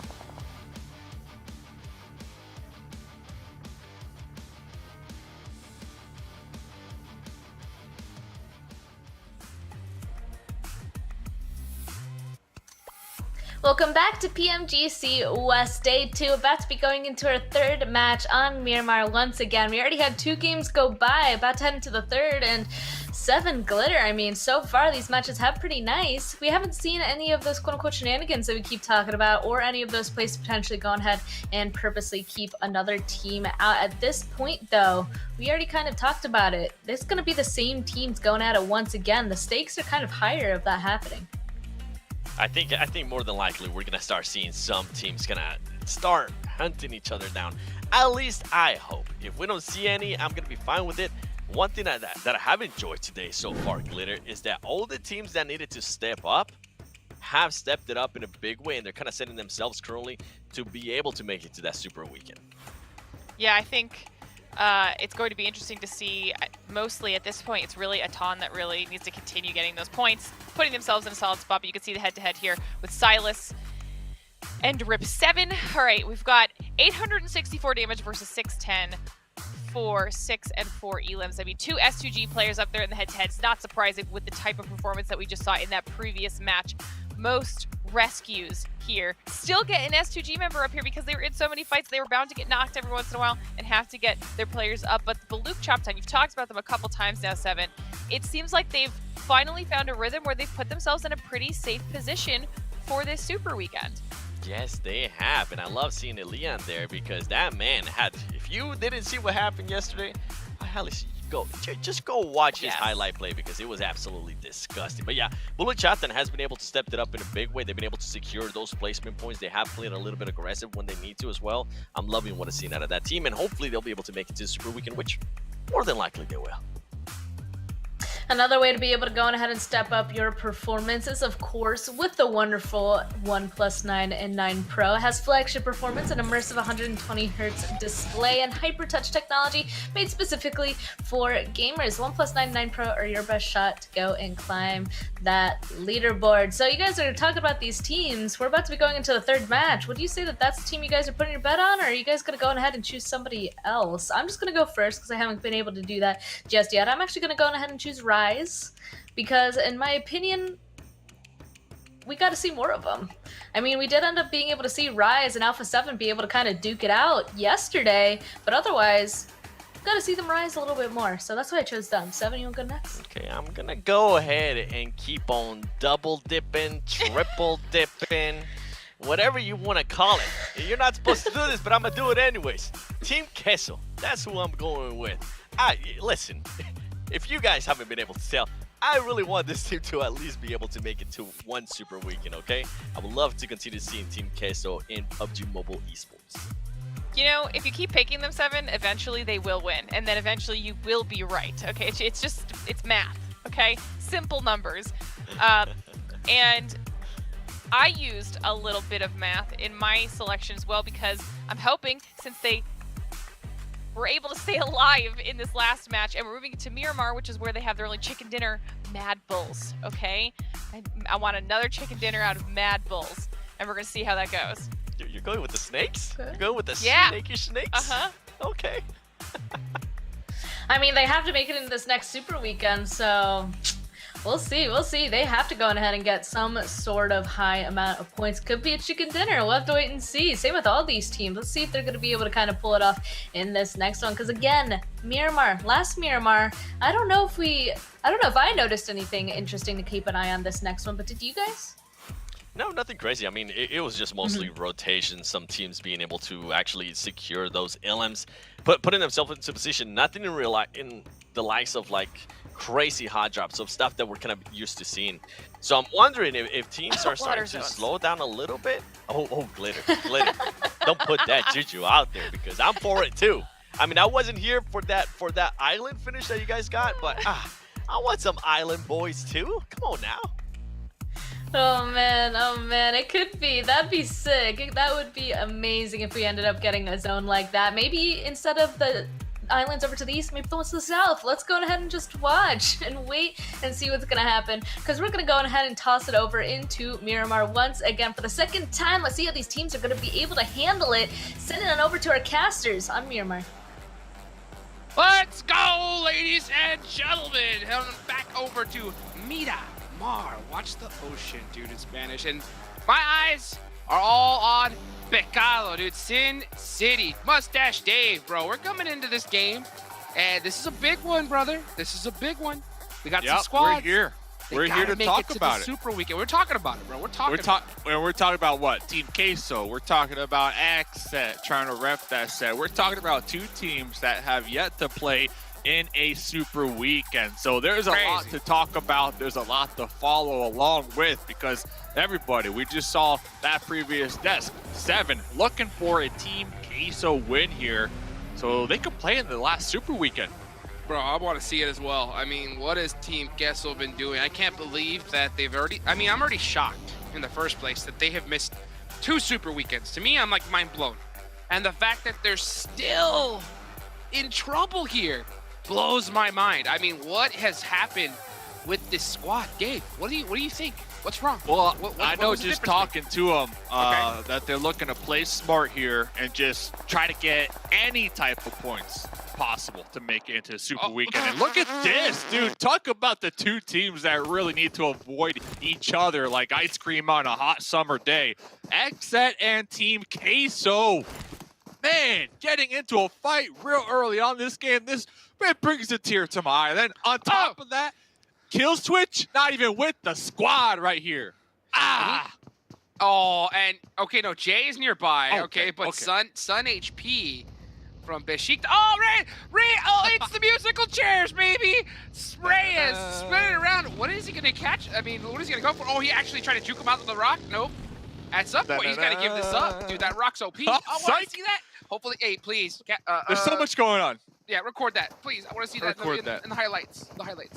Ayala Oh, pushing up on the exit. This is a huge fight between these two squads. Oh, a nice return one there from Rema. And it looks like that it's going to be a stalemate because Killswitch is so far away from this. It looks like Polo and J7 are going to go down. And Team Kessel is going to get the full reset. Oh, they hunted him down! Luke Chapman. Finally, Reyes getting what he wanted. Oh, here we go. Other side of the fight. Oh, look at that angle. Look at that angle.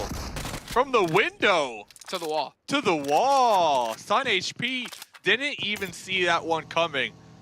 That's how you know Kill Switch is gaming out here today. Now, they did lose 2 early on from Team Queso. Unfortunate. That is due to their 2-2 split here early on. And I'm very curious, did Team Queso, did they go back, watch the VOD, and recognize, hey, Xtech got a little 2-2 split going on Miramar. Let's take advantage of it.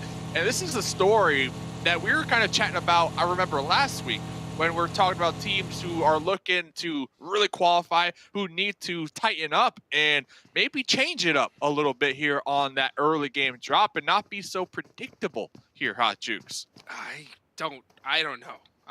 This is one where I'm just like, I have no clue what is going through the mind of Team Kessel at this point. Because, I mean, if they were really high up in points, I would see them wanting to drop out Xset to try and get them out so that way they don't have another team competing with them in the last Super Weekend.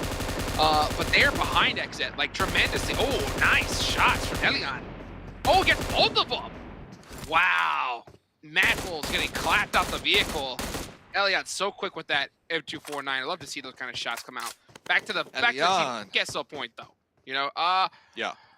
Man, I don't get the hot drop at all. I don't think that could have been intentional. I mean, you said it. You said that you were talking to them, and they said that, hey, we want to play smart. In my eyes, I don't know. I don't know if hot dropping when you're that far down on the leaderboards and have so much at risk is the smart play. You don't see the top teams do it, so not too sure what. Well, they also is. said they want to try to use any chance possible to get any type of points. Like, that's how desperate it is right now out here. So they felt like Xset was easy points or something? I'm not saying that.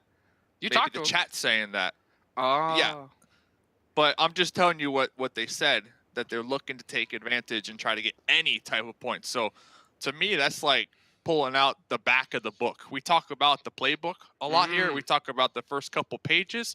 I think right now, Team Queso, they've been thumbing through all them pages all 2 weeks, and they're at the very end, right? They're at the very end, and I think it's just do or die now. Now, yesterday, they did get 20 points. Not the best performance for a team on the cusp. And looking at Xset, those are two teams that we're going to keep chatting about here today because a lot of people really rooting for these two squads in particular to qualify. Xset got 45 points yesterday, and we can see the rankings right there. So when we look at both of these teams and we look at which team is in a better situation, it's obviously Xset.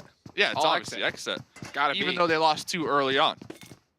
They're still sitting pretty. I mean, they put up enough points here to put them in a good position. I mean, at the same time, I mean, it's only 2 days worth of games, so they could easily get passed up if they're not careful. So they want to be able to put up some good points consistently here because they have to make sure that they make it. Oh, thank you! Gotta get some better insoles, buddy. That would hurt. Too much car, man. Too much car. Sometimes you just too much car to handle. And looking at the overall after last game from Team Queso, I believe they're in 15th right now for this Super Weekend. So they're there, right? But they don't have a lot of room to work with. Like, if they get taken out first here this game, and then maybe a mid-pack placement next game, well, that last game is going to be intense for them in particular. So all in all, I think XSET have been doing a great job here today so far and yesterday, just with being able to come into these matches and get consistent points. Now, we see they only got 1 point this game, but I think that's a product of them dropping two too early on. So maybe they want to reconsider that moving forward. Yeah, and they got caught slipping a little bit. I mean, Team Castle caught advantage of them. They got split up with Besiktas as well, and they just got punished for it. So they're going to still have 2 up alive, 1 point. They could definitely make something happen, and the odds are always not too good, especially at this high level. You want that full squad up. But, you know, when XSET, we just know what they can do. I think that's what it is. We've been casting, we've been watching them play. We know their capabilities. And when XSET really gets into full form, we know they're a squad to be reckoned with. But we got to look at the numbers here. And at this level, they have just been getting stomped on. I mean, not making it to 2 Super Weekends is really inexcusable. Yeah, so it's do or die, honestly. This last Super Weekend, if they even want a fighting chance. Talk about do or die. And Silas with the quick pull up. Looks like they were trying to take out the duo from Buluk right here. And they recognize the potential danger. Nice oh, Silas with the M4 though. Catching Rios in the backseat of the buggy. One of the most dangerous spots to be in here on a rotate. Now let's see though. Will S2G continue to hunt down Buluk? Man, these squads have been practicing that vehicle tracing. I mean, I've never seen people get clapped out of vehicles so quick here. Oh, Carrillo! Oh, hits the... Oh, what a shot. Got him. What a shot. I mean, I was literally getting... I got dumped out of there for a second. Hits the crouch, hits the lean to make sure that he gets that perfect angle, and just literally headshots Kitsune right out of the vehicle. I mean, it just proves my point. I mean, these guys, when it comes to drive-by, if you drive by them, they're clapping out the vehicle instantly every time. It's too good. And that kind of goes back to what we saw earlier on from Mad Bulls. Very questionable rotate going through the town on a main road.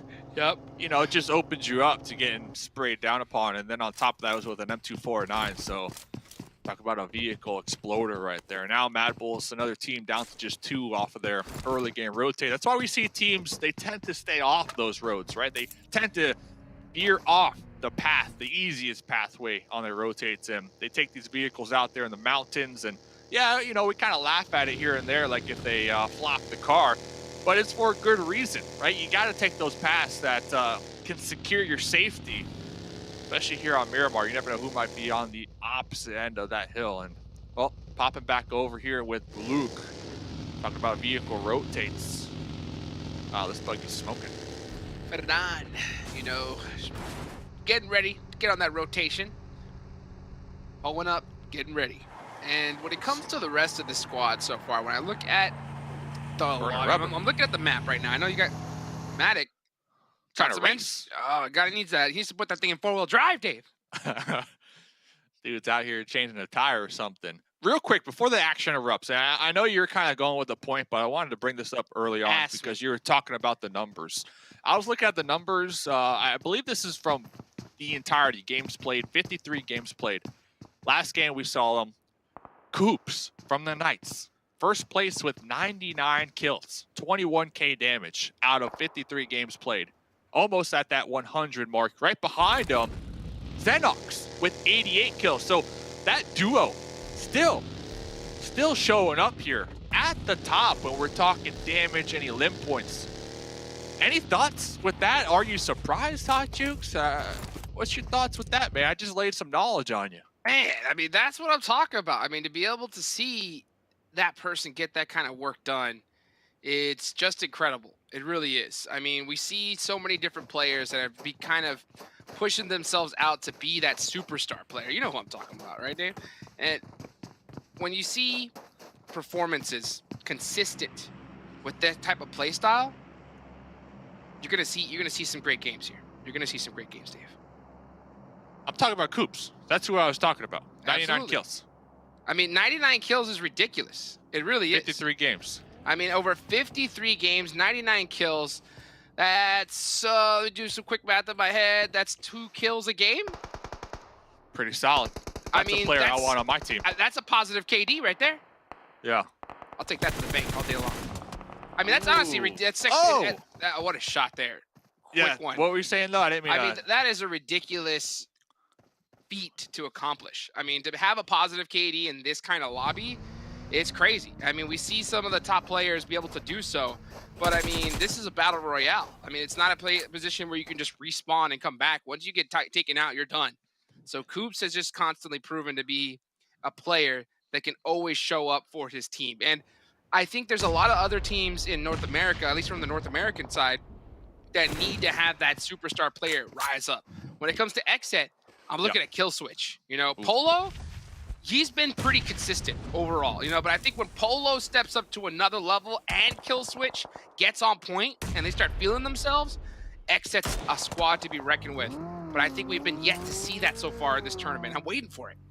Yeah, I think a lot of people also kind of waiting for it, maybe even his teammates. As the next zone goes up, A7 up there towards the north, and we were looking at the potential of a little engagement down here between Rise and Knights, and this is a nice fight because going down in that third place position, kind of back to that overall points, Mythic, third place with 82 kills. So Mythic has been a heavy hitter in this lobby, and let me just top 5 real quick.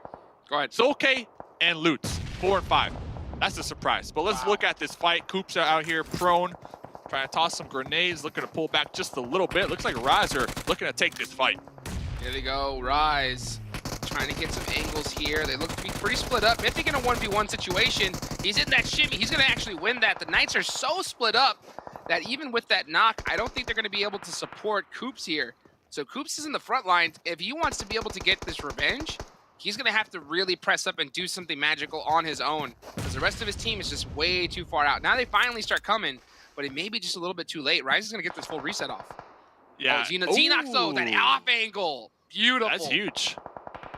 And that's when we start to see the push from Coops, that little oomph of aggression. Coops was connected on about 50% health right there. Is going to be able to get the heal off while Xenox pushing up with that buggy. Oh, wow. Mythic, number 3 when it comes to top elim players in the lobby, looking to get a 1v2. Oh, got the pickup. The crazy pickups. I'm so surprised. Coops hits the laydown, not going to be enough, and I don't think they really thought they were going to get that much of a revive. And just like that, Rise with a full reset right in front of the face of the Pittsburgh Knights. And now it's just Alucard up, last one. And I guarantee you, Rise, considering everything that's going on with this lobby, they're going to hunt him down. Mufasa said, thanks for the buggy. Xenox, thank you. Gracias. And look at this, sending it right here. I want to really point out, though, wow. Alucard's, he's goner, dude. Yeah, if they blow this buggy up, that'll be it. Yeah. Done. I want to point out Gary's position, though. Gary in the backline, although Gary wasn't in the front getting involved, he was playing a crucial role in that backline, playing that anchor, making sure Alucard was pinned down throughout the entirety of that fight. So shout out to Gary right there. I really did appreciate that position they were holding down. Gary with that spot really just forced the Knights to have to stay back, because he was waiting for him. He was waiting for anybody to crest that hill. So you just can tell by just that kind of play style. Gary was saying, guys, get the res. I got you. And in order to be able to make that kind of play, your team has to have 100% faith in you. 100% faith. And I'll tell you what, if I'm on Team Rise, I'm putting all my faith in Gary. Brokis with the UMP. I almost feel like that anchor position is a little more important than the gunner up in the front line, you know, because that anchor position is playing Overwatch on your team, and if they miss those shots, well, that's going to be it for them. This is a huge fight, though, right here. This is Team Gessel. The squad trying to make it in, and just with the vehicle rotation get blown up. They go out with only 2 points in this game, Dave. Looks like Xset will have the final laugh if they don't get taken out right here, right now. 2 points, though, that's okay. That should offset their 0 points with placements here this game, but it's obviously not enough, not what they want to get here. you know, I feel bad for 7 on the desk calling for that Team Case to win. Looks like it's not going to be happening this game. My question is it enough? I mean, they were in, what, 15th before this started? Yeah. 15th place with 34 points, tied with the Black Dragons. Rise Esports is in 17th place with 33 points. So with how Rise has already performed, they're going to pass up Team Kessel. You know, Ghost Gaming has 24 points. If they get a good game here, they have all 4 up. And Navi. And Navi. So literally, Team Kessel, they got to be biting their nails right now. That's a horrible performance for them. And they only got 2 games left to go. Yeah, I can see Rise definitely overpassing them this game. It all depends on how this Ghost defense handles Rise down below. Navi, not so much. They only got 2 up this game, but you never know. Placement points are key. And, well, S2G, they got a solo right above Rise. Rise, a little 2-2 split out there. Might be spreading a little too thin out here. As Roadkid's still over there with the UMP, putting in some work. Getting it done up in the front lines there on that off angle as well. So Mad Bulls are down to 2. It's just Monkey and Ying Ying up. And you can see Monkey trying to throw out some grenades, just trying to buy himself some time. Oh, beautiful finish there on the other end of the map. Baluk chopped on in big trouble. It is just Marion left. And he's going to try to throw a grenade here, try to catch one of these Mad Bulls slipping. He's in a 2v1 situation, but they're going to press this so beautifully. That's a quick nade. That's a beautiful one. But, oh, Monkey, there perfectly timed, is able to get the assist and get the finish. So he's going to go and get this res up. Mad Bull still up in this one. Down goes Baluk Chaptan. Imagine seeing that grenade just whiz right past your head before blowing up. So Nunez is knocked out. Mythic, though, with the vehicle explosion onto Timber, is able to at least secure that angle and maybe throw a smoke, maybe get the pickup on the Nunez. Ghost Gaming, though, in the trenches. They hear the gunshots. They recognize, okay, there's a team over there, but they're not trying to overextend from their cover right now, at least for the moment being. I'm going to call it right now. Ghost Gaming win. The game or this fight? They're winning this game. This game. Yeah. I'm gonna call it. It's a bold prediction. It's a bold one, but I'm gonna believe in Ghost here because they are sitting in 18th place. Okay, I feel like we see Ghost kind of do this all the time. They put themselves in a bad spot, and everyone's like, "Oh, what about Ghost?" And I don't know if they're doing it on purpose, just to like avoid attention. And then come time when like they need to perform in order to qualify, they just pop off like crazy. So that's what I'm gonna believe in. HH24 goes down. We'll see if my case is true, because Rise is actually in a very similar position. They're barely right above Ghost in 17th place. Oh, nice one from Spec. Oh, but gets shut down by Nunez. Nunez getting the spray down. Oh, and Ghost. The prediction, Dave, it could have been a curse. Because Beowulf, 3, 2, 1, see ya. So the thing that was holding Ghost back, I think they recognized that. That's why we didn't see them push over that ledge too much, is because I believe Besiktas from that east side had a slight angle. And I saw him taking some shots in that trench. And Ghosts were kind of pinched, in my opinion. So I wouldn't be surprised if Rise don't lose at least 1 or 2 members. We do see a couple of them knocked right here. I'll be very impressed if they can get the pickup, the reset, and rotate. Because the next zone did pop. Looks like S&B right there on the edge. Fenerbahce right there on the edge. And, well, they're going to be playing that gatekeeper role. Well, second prediction. Alpha 7's going to win now. Okay, they're out. They're out. Right, they get wiped right now. Right, they get wiped right now. I mean, they're sitting dead center of this circle. I mean, that's crazy to see, though. Rise and Ghost in pretty much the same spot. Rise understand the situation they're in. They get the beautiful push. Oh my gosh, make it 9, 10, 5 points. Into the pot tree. With the M249 too. Man, I think they're still alive. I think they're still alive. So I've never seen a cast a curse quite like that. Bro, that dude, just gotta go back and say I'm impressed. The way that vehicle spun, that was my prediction. Right there. Yeah, like, hey, Ghost, they're gonna win this game. Yeah. 30 seconds later, they're gone. Deleted. I definitely blame you. I definitely blame you. I'm sorry, you Ghost. I'm sorry, Ghost. But you know what? I believe. That's all that matters here. Speaking of believing, Lit. Alpha 7 do it. I mean, seeing is believing, right? They just go, and any person that just tries to even drive close to them have to just hit the deck and make a U-turn so fast. Otherwise, you are getting taken out quick. Oh, X-Set. So gone. That's okay. huge, too. My question though, Unicorns of Love, Lin just went out. Rollkiss did the same exact maneuver 2 seconds later. I don't know what Rollkiss expected the result to be there, but now it's up to Fresh. I'm not gonna lie, if I'm in this lobby and if I see my teammate get blown up a vehicle, I think, right? If I see them get blown up by a vehicle and it's Alpha 7 that took them out, I'm running for my life. Like, I am just making a U-turn so quick. These guys do not mess around. 12 kills on Rise. Wow.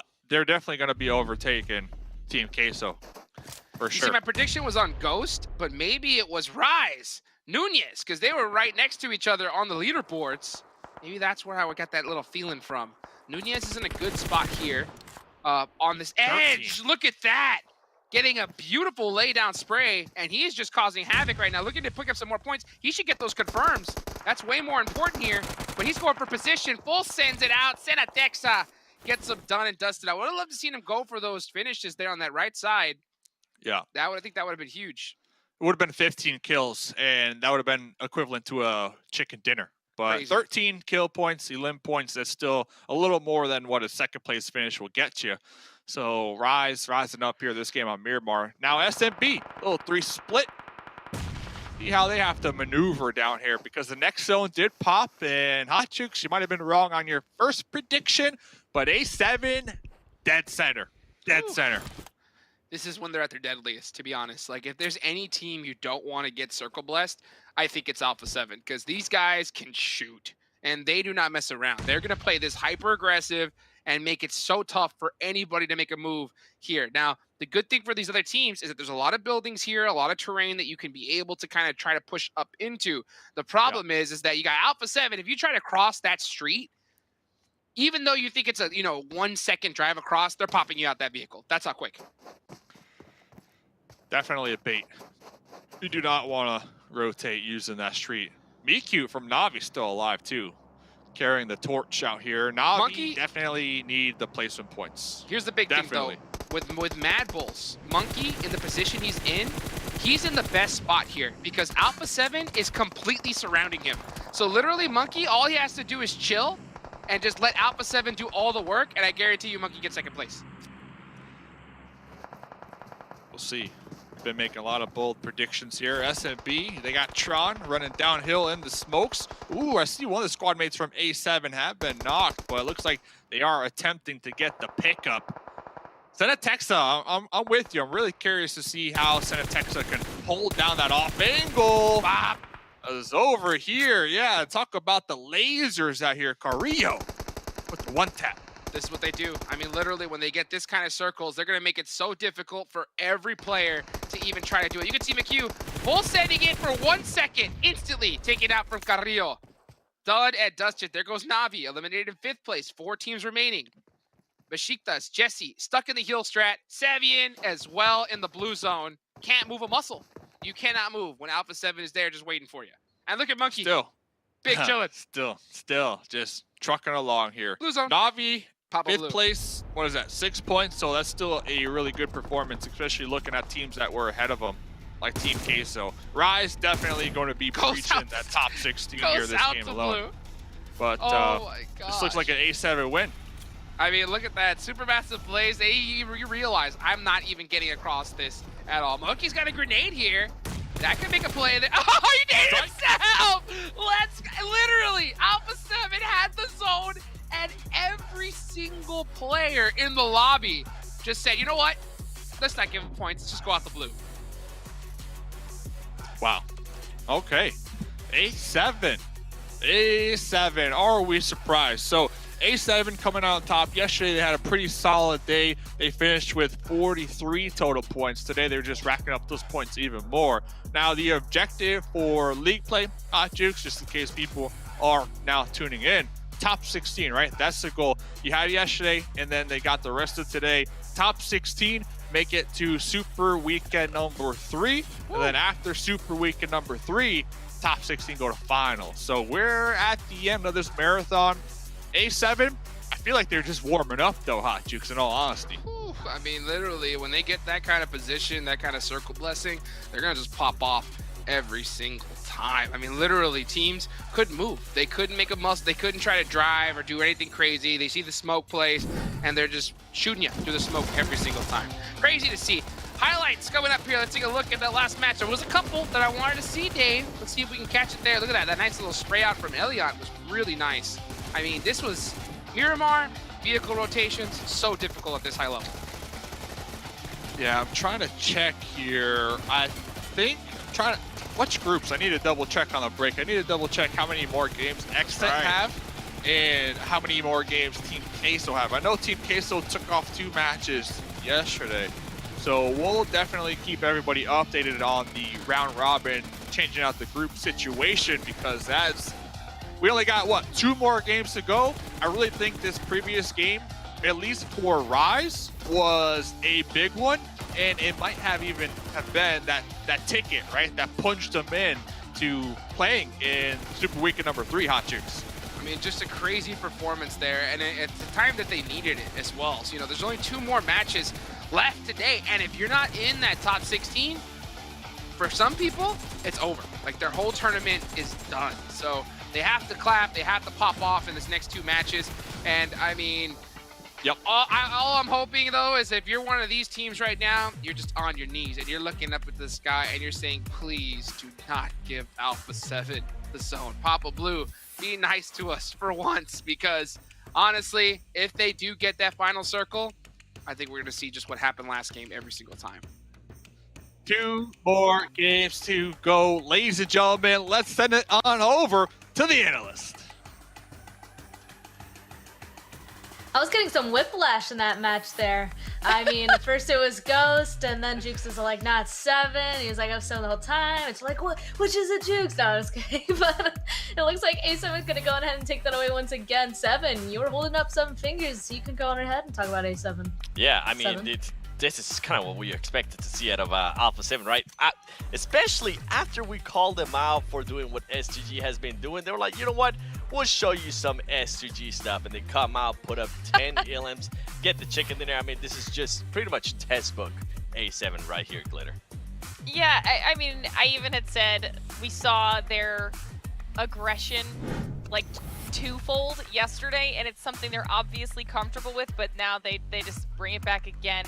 Not only with the aggression, but this time with the chicken dinner on top of it for a total of 25 points from that game. But Mad Bulls pulling down 3rd place finisher with only 2 elims. They've really been going for those placement points this time around. And Rise, I mean, we talked about the big brother, little brother rivalry. Look at those points, 7. Rise, I mean, 14 points for them, and all of the points come out from elims. Yes. 13 elims. That is just ridiculous. During that moment, when Jukes was like, Ghost Gaming, I guarantee it, they're gonna be winning this one. Rise said, hold up a second, hold my 1+, because we're about to show you something else. And they did. But I mean, even going to my other team, Team Queso, I think this is the time that I'm just gonna have to stop choosing you. I feel like I might be cursing you guys, so I'm just gonna let you do you, because boy, this last 2 matches are gonna be very important for that team, Glitter. I mean, talk about cursed as well, though. Atan, another team that has just really, really struggled to get some decent points on the board for themselves, and they were one of those teams that we were watching, keeping our eyes on to see if they could crack their way into that top 16. It's not looking so fantastic for them right now, but we've got 2 more matches in store, and what's the scary part about those last 2 matches, Span, is the fact that everyone playing for the rest of the day, they're all teams that need to qualify in. Yeah, you were just talking about that before we ended up jumping on over here. Group A will be sitting out these last 2 matches, and that's the Knights, Bluk, Chopton, S2G, and Exet. Those teams, they're already gonna go ahead and make it through. We already know that based off of the points that they've already achieved. So these last 2 matches, everybody else from the rest of the groups, they're really gonna have to try to climb up and get into that top 16. That might be difficult. You can also see here from Rise, it looks like Mythic is gonna be able to actually take that MVP player spot for this match. 5 eliminations, 995 damage, 33% team contribution.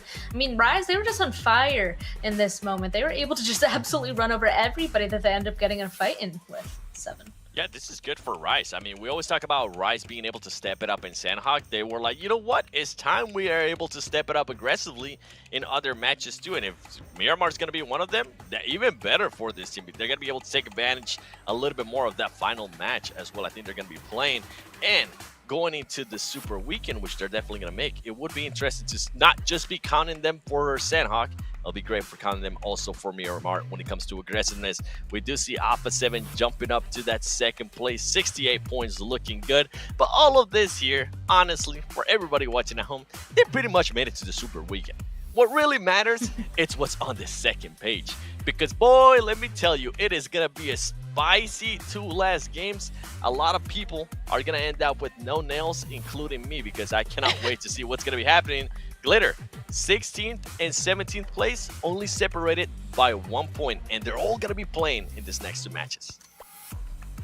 Dang. Okay, so 16th and 17th are separated by 1, but then 15th and 16th are also separated by 1, and then that's where you get the next drop-off, which is the 10 points there. But even if any of those teams in 15th through 17th has an insane chicken dinner, 12th through 14th, they're all tied. Rise is only 1 point above that. This entire second page is insanely close. So if multiple teams, say 15th and 16th, both have a decent game, there is still the potential for 10th, 11th, 12th to start getting knocked down into a dangerous position on the leaderboards. These last 2 games are going to be so important, and this might be the time where we start seeing some hot drops, some potential specific targeting if they can get in engagements with specific teams, because they know they have to take people out.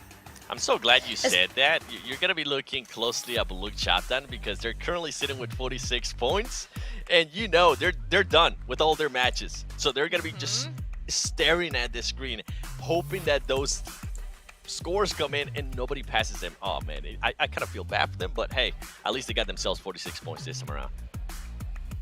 And we especially have to keep our eyes on those couple of teams that need to make it into the Super Weekend, because they are not safe in terms of their top 16 points over there as well. So I mean, we're going to be, of course, keeping an eye on like a ton. I mean, Ghost, Black Dragons. I mean, we got to keep an eye on Eastern Stars as well. Eastern Stars safe right now with that 10-point jump that you guys were talking about, but still a scary place to be in. You guys already said it. Wouldn't be surprised if we start seeing some scary stuff happen in these last 2 matches. But to make everybody feel a little bit better, you guys can go on ahead and get yourself a piece of treasure in the form of a box. It's a PMGC exclusive. We have treasure boxes in the Esports Center. All you have to do is watch PMGC live in YouTube or in the Esports Center, get the PMGC token, redeem it, and get those PMGC permanent items. So go on ahead and get that, do it yourselves, and of course go and answer this question as well in the chat. Plug it on in because it's an interesting one. Can your favorite team make their way to the finals? Go ahead and plug that in the chat. Looks like Seven's pretty confident, but we're going to throw it on over to a break because up next is our second to last match on Erangel. See you soon.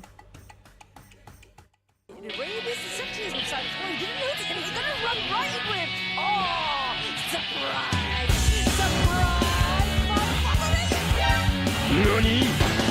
お前はもう死んでいる。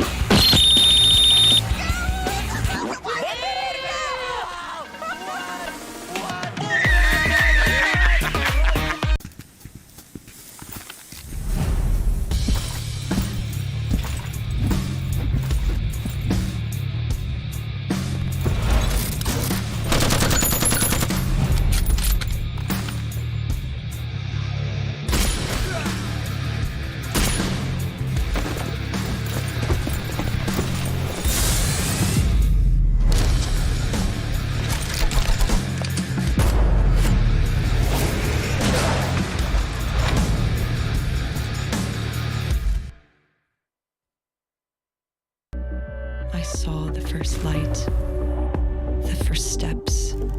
Now I see much more. I capture Earth in all its beauty. I see action. I see drama. And I see it in the finest detail. Moments of inspiration. And the first steps. I am the 1+9. Welcome back to PMGC West League. We have 2 matches left. We're going to be on Erangel first, and just immediately on Erangel 7. What are you expecting coming into this, especially since these are our official last teams playing in this? You know, Group A is done with. It's the next 4 teams, 4 groups that are going to be playing this match and one more time on Miramar after. I expect a lot of those teams that definitely need to make it to the Super Weekend playing super passive. I will be absolutely shocked if the teams like Team Queso, if the teams like that are currently towards the bottom A7, AT7, there you go, Atan Esports, if they try to play aggressive and risk getting eliminated early on this matches. I think most of these teams are going to kind of switch it up to more of the placement points and try to hopefully third-party stuff here towards the end, because they need those points, but they don't want to be too risky. Not at all. I mean, what's the balance there then? You know, you have to go on ahead and be kind of going forward to try and find these points, but you know that you also can't put yourself in a dangerous position like Glitter. What kind of goes through these players' minds? Like, what makes sure these guys can go on ahead and be able to grab some points and not take themselves out?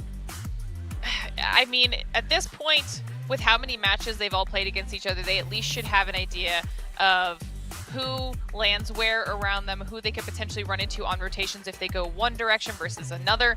So they should be able to choose the path of least resistance when it comes to making those conservative choices if they're going for those placement point focused play styles. Okay, I think there is a chance that once they get past a certain point in the game, I think even like potentially early mid-game, if there's an engagement where these teams know that they can win, they will not shy away from it, as we see most assists here up in the background being all A7 and Rise with the phenomenal performance from that last match.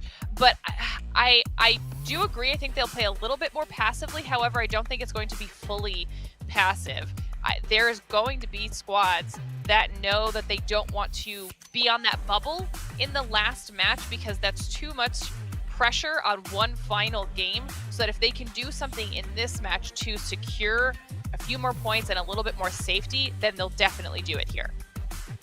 But they also have to keep in mind that they have to do it correctly. Can't go on ahead and do something a little bit too drastic or get a little bit overzealous or overconfident in their push that puts them in more danger. But at this point, at this level, a lot of these teams should be kind of capable of kind of making sure that their performance is even. You know, they can't go on ahead and overthink things or let emotions run. They have to be able to kind of keep a clear head and be able to focus on their surroundings to get through to the end and do what they need to do.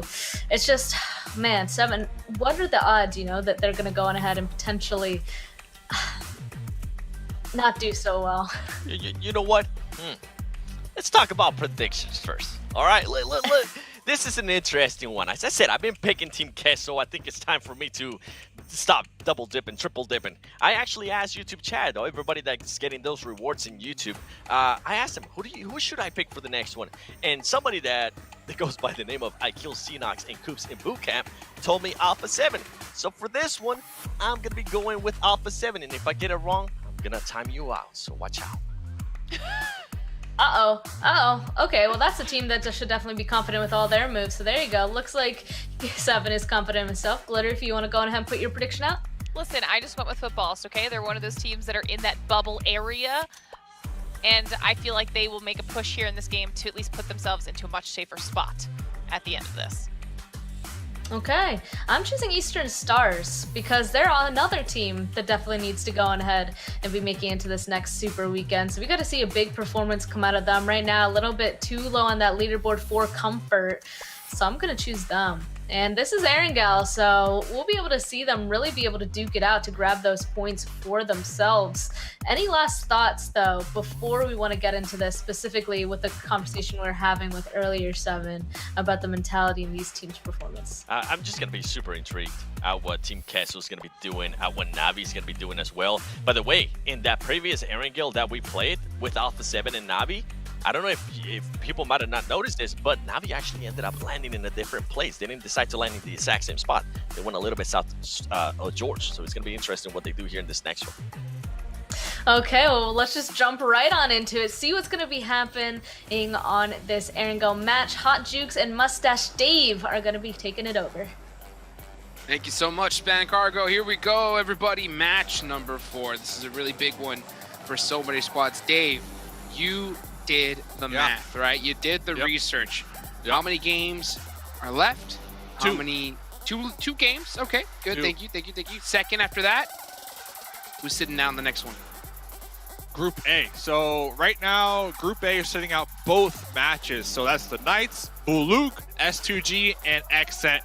Before the action unfolds in Hot Jukes, I just want to say XSET, they are pretty set in my opinion, based on their performance played so far. 7th place overall with 57 points. So XSET might have just punched their ticket to their first Super Weekend, number 3, Hot Jukes. Crazy. About time as well. I mean, we've been waiting to see XSET pop off this whole tournament, and now they're finally going to get the chance to even do it. I mean, they've sat out for so many of these Super Weekends.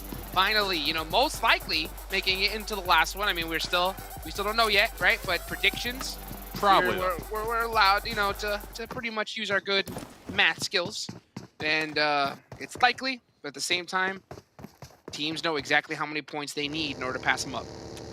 Yeah, but 57 is way up there at the top because we got Footballers currently in 16th with 35. So unless something crazy happens like that we've never seen before in competitive PUBG Mobile, then yeah, I'm pretty sure XSET are going to be playing in the Super Weekend number 3. And talk about who is trying to play. Aton, man. This Milo's here with the 1v4. Aton Esports, 18 points, 20th position as of right now on the overall leaderboard. Ooh, and that's not how you start. I mean, they got taken out in this one here, but they're still going to have this game and the next game. Because, like you mentioned, Group A sitting out for both of these ones.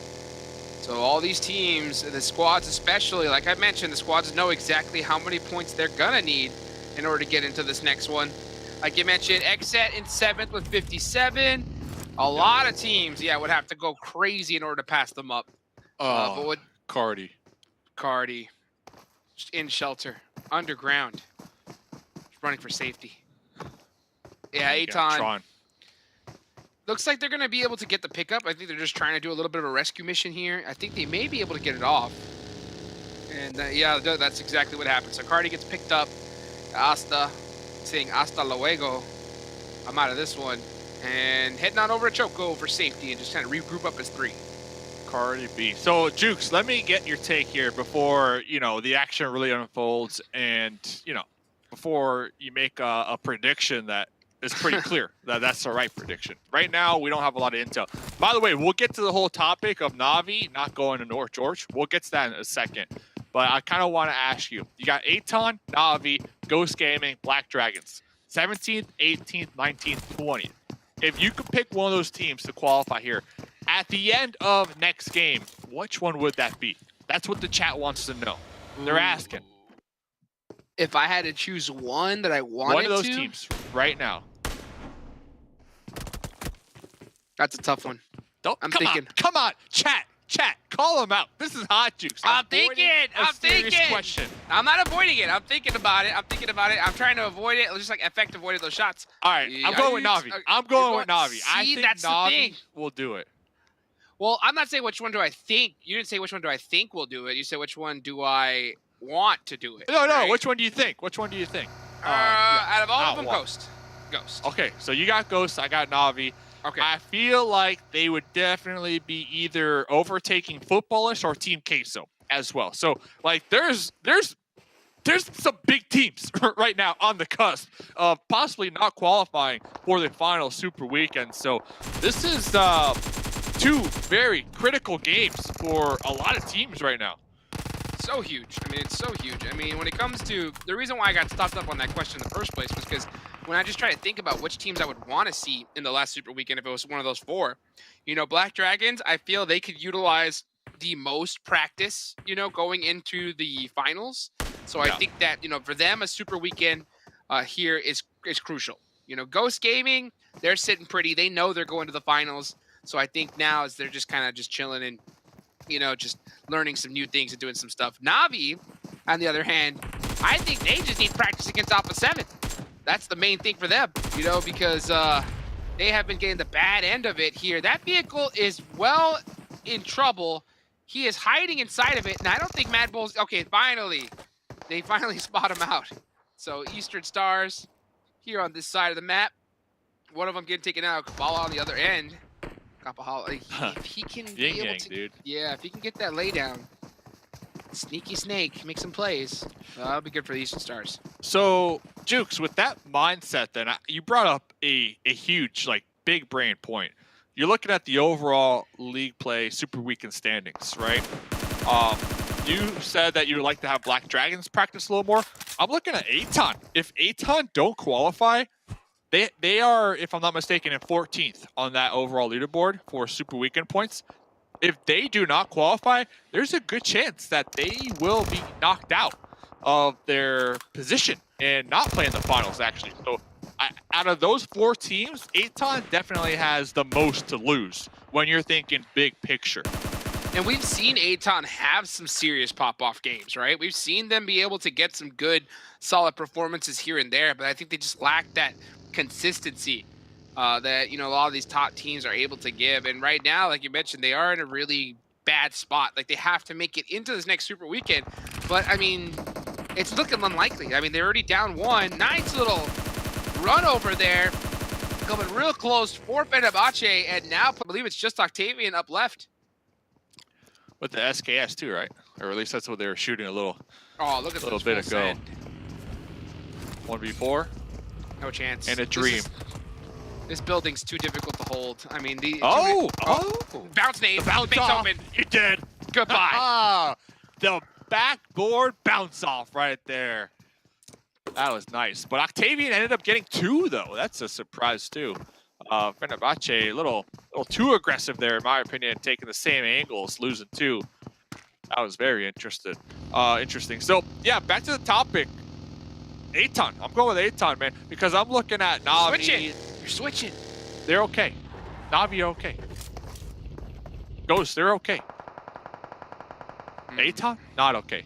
But I'm talking overall leaderboards, Super Weekend points. And talking about okay, Rise, last game alone, were able to catapult themselves on the overall leaderboard. Woo. So many kills, by the way. They're currently in 11th position with 47 total points. You know what? It's honestly, it's pretty crazy to see when you look at these overall leaderboards, just where Footballist is, you know? Footballists aren't in the best spot themselves. Like, if they're not careful, they could even get kicked out of the Super Weekend. Footballist. So let's get back to the main topic here, and that is teams trying to make it to Super Weekend number 3. One team, we brought up a point a couple moments ago, and feel free to pause that topic if this fight erupts, but Na'Vi, they didn't go to their George Poole spot. They went dead center with the zone, and they dropped near those chopsticks, Gatka area. Very interesting. They know for a fact they can't be too predictable. They know for a fact A7 are probably looking to hunt them down, looking to stomp them down, and looking to make sure they don't qualify for Super Weekend number 3. So Na'Vi changing up the drop spot. Now, my question, is it too late though? Should they have changed up their drop spot yesterday? Maybe even last week? Or is now the right time to do just that? I think they should have changed it last week. I mean, they've been trying to get the better of Alpha 7 and have lost every single time. I think they finally just realized, it's time to give it up. You know, either their coach or their IGL or somebody just said, you know what, I've had enough of this. We need to start changing things. And, now is the time. And I think that it's a good start for them. I really honestly hope Na'Vi gets a good performance here. So that way they can realize that, it can work, Boom! Oh, beautiful nade from Mythic right there. Good. All the way from downtown up on top of the hill. And he's going to go and give that second one, actually make it the third. Trying to get the finish. Doesn't matter, though. No player of next Ruya is even close. So he will get that finish in the matter of time. unless next Ruya pulls out something crazy. But I like your Navi Rise, call. I like your Navi they're call. on the hunt. I do appreciate that. So let's see if they could utilize these zones to their advantage, as they are pretty dead center here. They're gonna have to defend though. Right now they got a little 2-2 split. If I'm looking at the big map, and they got Ghosts, they got Footballists near them as well. So, and Rise up here towards the north. So maybe if Rise do decide to pop a U-turn and head towards one of those chopsticks. We know chopsticks can be pretty heated, especially in zones like this. So we'll keep tabs on Navi and their defense. As over here, Roll Kiss looking to make a pull-up with the Scar on a Footballist. Oh, full sending it on in. Footballists, they are in 16th place going into this one here. So they are in a very, very weird spot. They got to watch out for Black Dragons, Ghost, Navi. If they want to make it into this next Super Weekend, honestly, it'd be crazy to not see Footballists there. It'd be crazy because then we won't be able to cheer Footballists every time they get a win. And we know how the chat loves that. Footballists love that too. Bashik does though. Oh, popping out the fucking looking for that drop shot. Looks like Mafioso with the DP though. Was able to connect and take him out. Bashik does another team. Oh man, they impressed me so much last Super Weekend that they made a fan out of me. But Rokies over here still putting in some work. Beautiful shots right there, being able to knock out one of the best loots there from Footballists. Footballists full sending it on over up the mountain of Everest, and finally gonna get some revenge shots. Soke finally in a good position to defend himself. GK first is sending it up here. So it looks like that's kind of a little question mark for me is, okay, yeah. So it looks like he's gonna be the front man. He really wants this position. So Unicorns of Love want Everest, but Footballists, they have made a full claim to it as a three-man squad so far. And the rest of the team, yeah, looks like they're all going to be positioned all up there. I'm looking at Unicorns of Love, what they're looking to do. All in a pretty far away position. I don't think they want to make the drive up because they know that Footballists is looking right down this mountain waiting for them. So Footballists 100% have a lot more to lose in this this potential for the fight because they are in 16th on this these points. Meanwhile, Unicorns of Love first place when it comes to points this week. So Unicorns of Love can pretty much do whatever they want to do. So to me, with them being up on top of you at your doormat like that, Footballists need to be on their P's and their Q's and make sure to defend that position up there, or maybe even catch Unicorns of Love in the back because the next zone did pop here. And Footballists they need to tread lightly here, Hot Jukes. Yeah, they got to be careful here because they're in a really bad spot, and there's only this game and one more, and that's it. And they're not in top 16. They are not making it into the final Super Weekend here. Footballists, they go see that beautiful diamond Tesla looking pretty. Full sending it all around. And these guys, it's so crazy to see every single team utilize the same strategy. All of them are going to be hugging the circle, even possibly going up to the bridge. And you're going to see a little bit of a collision here. Footballists getting very, very close to Furious Gaming. You got Supermassive Blaze and Unicorns of Love right behind them. And then on the other side, look at all the teams doing the same thing with the hug circle. Like Fenerbahce, all these teams. I mean, it's going to be just chaos here in the next few seconds. Hold up, Rebo on the Soul K. Is that a Bolty? Nice shots from the vehicle? No way. I'm looking at the kill feed. I want the replay. The replay. I want the replay right now. Wow. Right now. Okay. Well, we'll get that worked on for you, Hot Jukes. As Footballists are looking like they're losing a couple on their rotate as they are attempting to send it into a more centralized position.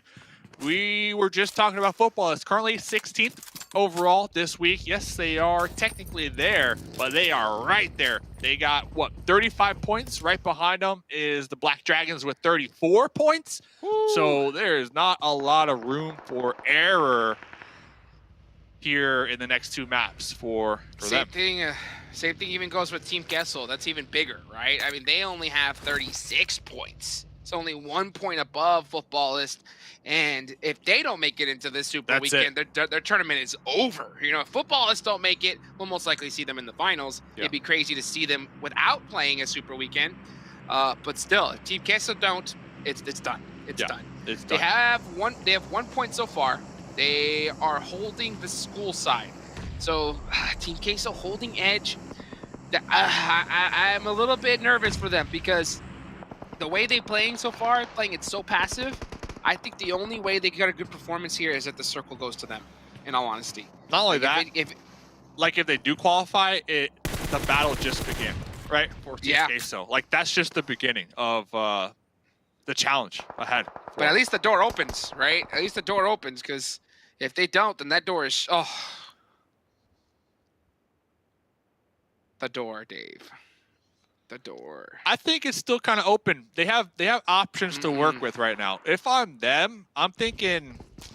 Why is Lonnie... I'm thinking if I want to play this really safe, I know this sounds a little weird, maybe even unorthodox, but maybe just trying to at least send one of your squad mates in the water to kind of swim up there towards the north and just go for those placement points. Meanwhile, while keeping the other 3 squad mates grouped up, teamed up, and working together as a unit. That is just my call because of their position on the overall leaderboard and the level of that's riding on this game.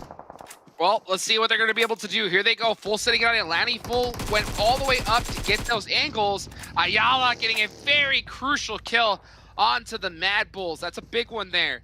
They do end up surviving and adding another point to their total score. And we're going to see how the rest of the squads look to fare. They still are not in this zone, so they're going to have to send it on into the wide open. Team Kessel just looking to survive here, looking to extend their tournament life. While there's a party up over here in Watertown. It's a party. And I know people are like in the chat like, oh, that's crazy, Dave. I don't know. I think having one player kind of off on their own, just trying to go for those placement points, kind of being that insurance policy, that might be something that they might want to at least consider, which we've seen in the past before, utilized by other teams. So we'll see, because Sun, recent, Besiktas, this was a team that we were just chatting about a couple moments ago. They're going to be right on the other end of this hill from Team Queso. Team Queso need to defend this one. They cannot get taken out here.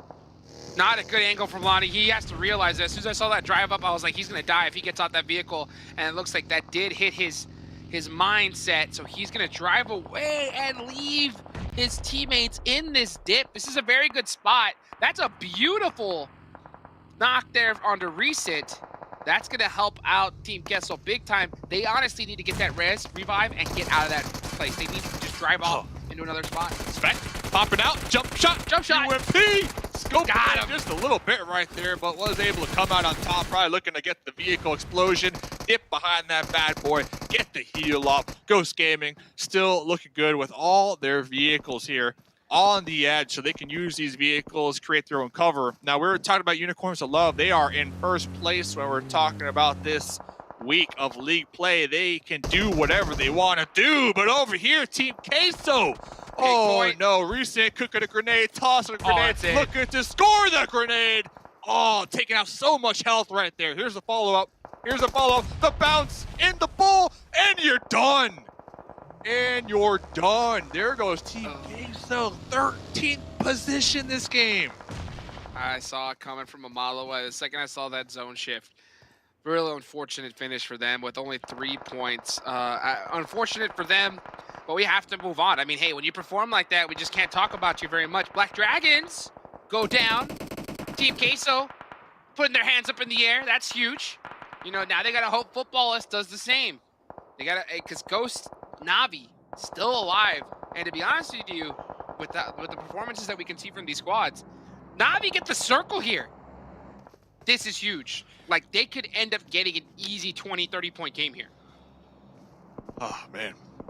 So Team Queso, they have their fingers crossed that Aton, Navi, Ghost, and Black Dragons all get taken out like right here, right now, with no points, right? With no points. But right now, I don't know if that's going to be happening. Ghost already with 4 elim points. Navi with 1, but they have a nice position. Aton still alive as well with 1 elim point. Oh man, this is gonna be rough. This is gonna be rough for Team Queso watching on the sidelines. I mean, you have to literally hope that these teams throw. Right now, too. Like right now. Yeah, like, yeah, like right now. They can't get any more points. Literally. Yeah, and it's so unlikely. I mean, Ghost has 4 kills. They have 4 up, 4 vehicles. You know that they love Erangel. They know that they love to be able to set up these wall strats. They're going to full send it all the way around onto Unicorns of Love, who is split right now, or they only have 2 up left. And Ghost is going to come and clean these houses out 4v2, unless Unicorns of Love can make something happen. Dylan, beautiful, beautiful shot there from Ill. can see if Ghost is going to be able to get this done. HH24 switching to that Uzi, getting that CQC action. They need to be able to work as a team, utilize each other. Ooh, they lost one. Oh my goodness, Ill finishes 2 players.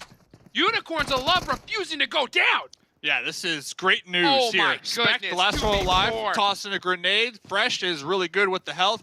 Lin was able to pop that heal. Now they're looking for that wraparound. There goes Spec connecting onto Lin. 1v1 Hot Jukes. That was a huge 1v1 there, but Unicorns of Love already got the last lap. This was 4v2, and they've already taken out 3. Can they get the squad wipe? It's Fresh versus Spec. 1v1. This is the action we're waiting to see. Beautiful free fire there from Fresh. Getting the angle. Spec, he's putting Spec into the washing machine. The left, the right. Spec with the clutch switch. Trying to catch some angles. Look at these guys go at it, and Spec gets the last lap. Okay. Wow, what a long, drawn-out battle. Woo! Shout out to Fresh right there, but Spec like coming in clutch. Yeah, Spec needed to clutch that one out. And you know who's on the sidelines looking at that team? Queso. They were hoping Spec was taken out right there. Still, 1 more up for Ghost. 6 elim points. I'm looking at teams like Na'Vi as well. Aton's still alive. So Team Queso, they are sweating bullets right now from the sideline, Hot Jukes. Dude, they're not just sweating bullets. They are punching the air right now because this is just worst case scenario. 3 of the teams on the bottom that you do not want to perform are all at the top here. Ghost, Spec clutching it up at the end. That's only going to mean more and more placement points. And the gap is too close for comfort. They could easily pass them up here. They only have a 9-point difference between them and Team Queso. And they've already got 6 kills. They're already going to close that gap. Here goes Super Massive Blaze. Tron. Oh, it looks like Scream actually popped out the buggy a little too early. So he's going to go down to fall damage. Trigger from Furious Gaming. Last one up. Well, actually, there's one more up. Yeah, one more up on another angle here. That's going to be Zen. That's right.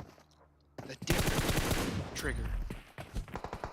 2 brothers. I'm really looking at Aton. I know there's a ton of action in the north right here, but Aton, they need a solid performance here this game. I feel like that's the team with the most riding on this. If they don't qualify for this Super Weekend, that might be their ticket on out. So over here, Rise, huge performance last game. They were able to get up there in that top 16. Nunez really low in the health, going to be popping back below, looking for that heal. Mythic, though, spotting those toes. You got to watch those toes. EQ taken out. Watch the feet. Navi, only 1 up left for them as MQ gets finished. And we'll see how he's going to be able to fare here towards the end. Rise, man, after that last game, they bounced themselves all the way up to 11th place, and they're going to get only higher. Mythic, he's got, you switched away from the MG3, which blows my mind, but it looks like that was the right play because Supermassive Blade goes down right then and there in 6th place. 5 teams remaining. We talk about the momentum meter. Rise, that momentum meter after last game is just at an all-time high. 10 elim points here this game too. They are just slaying in. That to me is a concern for these other squads in the lobby who are just trying their best to qualify. So they got the high ground, they got Mythic, they got Gary up here looking to do some scouting. Furious now. They got the revives down below, but Furious now the new targets in their sidelines. Furious need to get angry here if they want to stand a chance against Rise because you got Gary up on top. And we've seen what Gary can do when the man has the high ground. And they've got all the angles in the world. Furious Gaming just throwing smokes down, trying to survive, trying to hold on. Spec on the off angle, still up. Literally, the worst thing for Team Kessel.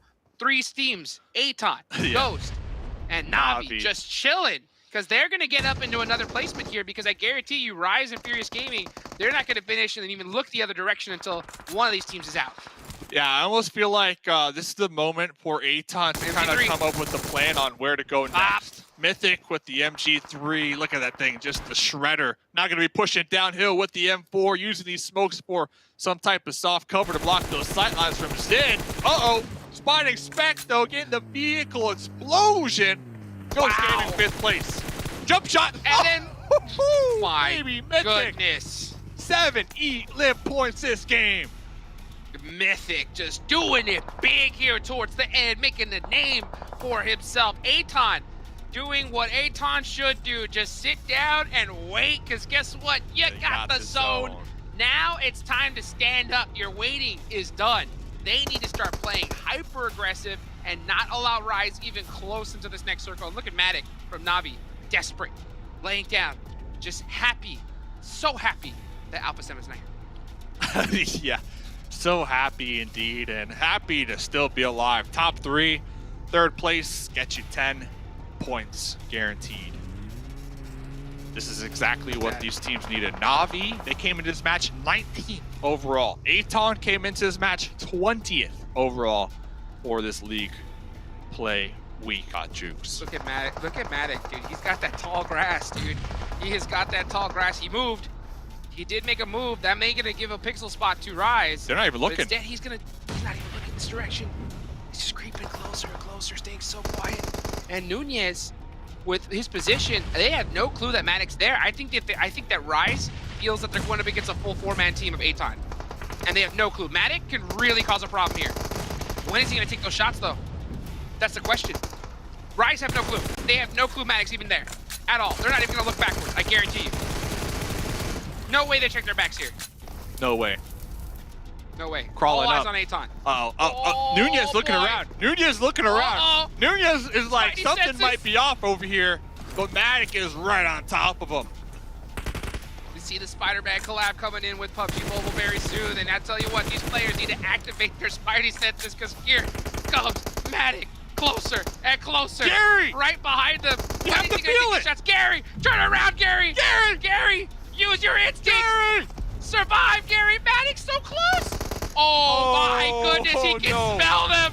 He can smell them, they're not gonna move! Oh, what? How? Matic! How, Gary? Gary, look to your left! Look to your left, Gary! Gary! Gary! Gary! Come on! Gary! Come on, Gary! Look at the shimmies! Shimmy to the left! Just... Oh my gosh, Matic. Could you be any closer? The man could throw a pan at him right now. Literally. I wonder if he decides to even switch to an... Honestly, dude, this guy's adrenaline has to be pumping out of his mind. Oh, Gary! Gary! Gary, look! Gary, look!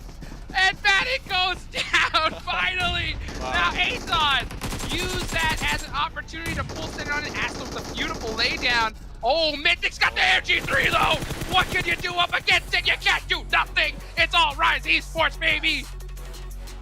Aton, they did play that one really nicely, though. Once when Gary was spotted and that distraction, Gary was knocked down, they immediately recognized, okay, now's the time to push, and Aton, they all pushed. Unfortunate for them, their opponents had the MG3, and within that range, that thing just shreds, and we saw take down 2 of the Aton squad mates just right there in the blink of an eye. But great game, still great game for Na'Vi.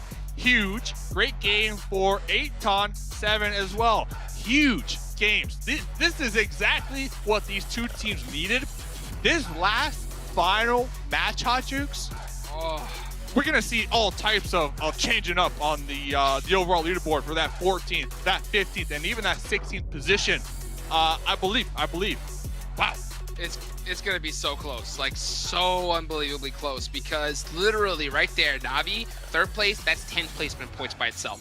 Aton in 2nd, that's 12 placement points by themselves, not even including the kills that they got. So, I mean, Rise have risen, baby. I mean, they are set and good to go for the finals, you know, just straight dunking on them towards the end. But Na'Vi, Aton making some noise, and Team Yeso, they are poised, dude, to not make it into this last one once again. I mean, if you would have told me that Team Yeso was not going to make it even into one super weekend before that, I would have bet the house that that's a lie.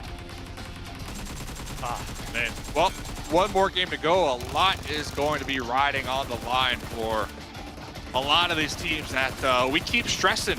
We keep stressing about them. We're keeping the main storylines running here. I know we've been seeing a lot of action throughout the entirety of these past couple games, but there's just a couple teams that they have so much more riding on the line. We talked about XZ, they qualified, they're not playing the last game. They will be playing in their first super weekend. Now a lot of eyes are going to be on Team Queso to see if they qualify or not, Hot Jukes. I mean, this is going to be so close. It's literally going to come down not just to the last game, it's going to come down to the last second, literally. Because these leaderboards, I mean, I can only do so much math in my head. Oh! Stop them in his tracks! And that's what, honestly, that's what Team Queso needs to do against the squads right below them. Exactly that. But I tell you what, they're coming at him in that exact same fashion, Dave. They're coming hunting. That right there was a scene from a movie. I'm telling you. It looked like it was in slow motion for me, man. My light flashed before my eyes. I can only imagine if I was in the game playing. But Mythic, jump shot, hip fire. M4 Mythic is on a tear. Oh, that's the EMG3 right there. That's what we talked about. That 1-2 double knockdown right there. So, GG. The question now on my mind, Hot Jukes, and I'm sure the analysts will kind of touch on this. There's so many teams at the top who are 100% comfortable. They are big chillin'. I talk about big chillin'. I don't use that lightly. They are big chillin'. Will they decide to ruin the plans, the last game for a couple of these teams who are going to be giving it their all? Well, that's what we're going to find out here in a couple of moments. But first, let's head on over to the analysts. Gary, I love that. I love that. That cracks me up, Jukes. Thank you for that. I mean, Matic, how did he not get spotted for so long? I really thought that was kind of the nail in the coffin for them at the end there, but it's on Esports. 7 unfortunately just wasn't able to capitalize off of that advantage that they were given. They really weren't. I feel like they got a little bit too excited there as soon as they saw a knock from the other team, from Rise, and they just full send it, but they full send it in a way that they weren't really prepared for.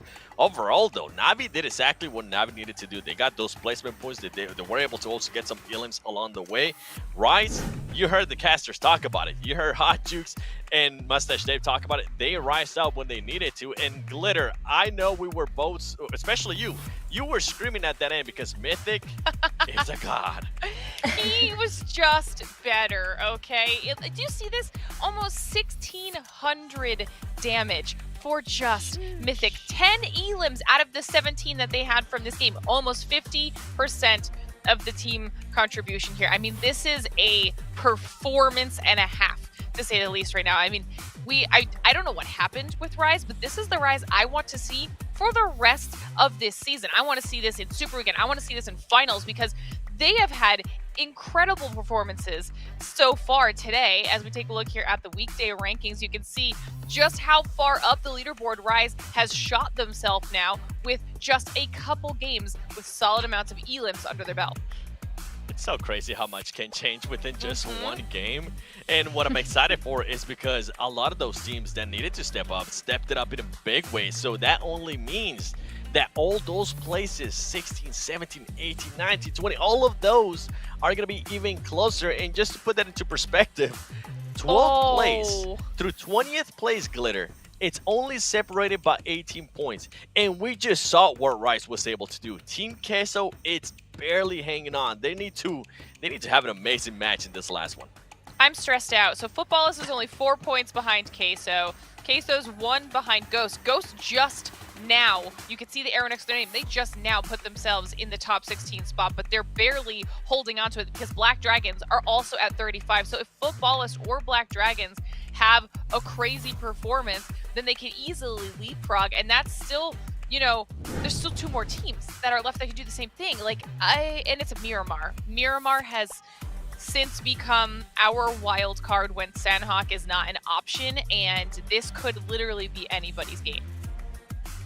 It's kind of scary. It's terrifying for us. I mean, Seven already said that his nails are going to be gone. My nails are going to be gone. They're just going to be completely destroyed because coming into this last one, you guys already talked about it. All these teams are really going to have to give it our all.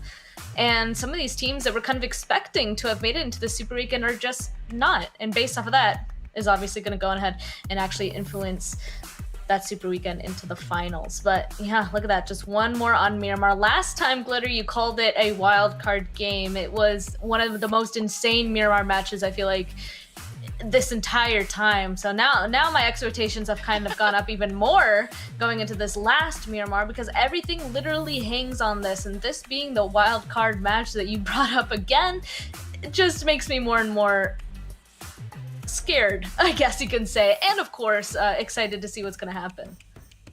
Oh, 1,000,000%, especially when we consider, I mean, you just mentioned it, Seven, Na'Vi starting to get those placement points that they really needed. We saw how long they were able to snake behind Rise and hope that they could maybe get a second place finish, unable to do so. But Na'Vi, Atan being those other two teams that are now in that bottom of 4 spot underneath Footballists and Black Dragons. And both of those teams are teams that are capable of having a strong performance. All 4 of those teams right now that are in that dangerous spot can literally take home this win. I mean, especially on Miramar, maybe it goes the way of Black Dragons. I don't even know how we're supposed to pick who we want to win here, Span, because I have no clue how this is going to play out. I was actually already dreading them asking who we were going to predict for this next one, because you're right. I mean, I have absolutely no clue. Might just close my eyes and point at my screen and choose that one, because honestly, I feel like that's how it's going to go, no?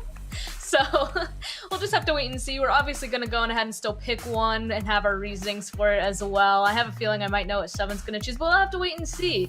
Because first, we have to tell you guys, I might do it myself, go on ahead and click on the rewards down below, right beside the YouTube channel link, because you can link your YouTube account to your PUBG Mobile account and go on ahead and get yourself some more PUBG PMGC tokens. So like, why wouldn't you go on ahead and do that? So just go on ahead and link it really quickly. And that leads again to another question for you guys to answer inside of this chat. We're done with, of course, our first 5 matches, but it leads to this: which team will perform the best on Miramar? We had 3 whole Miramars today, so who do you guys think will do the best? We'll be right back after this short break to see our very last match of this weekday games, so we'll be back soon.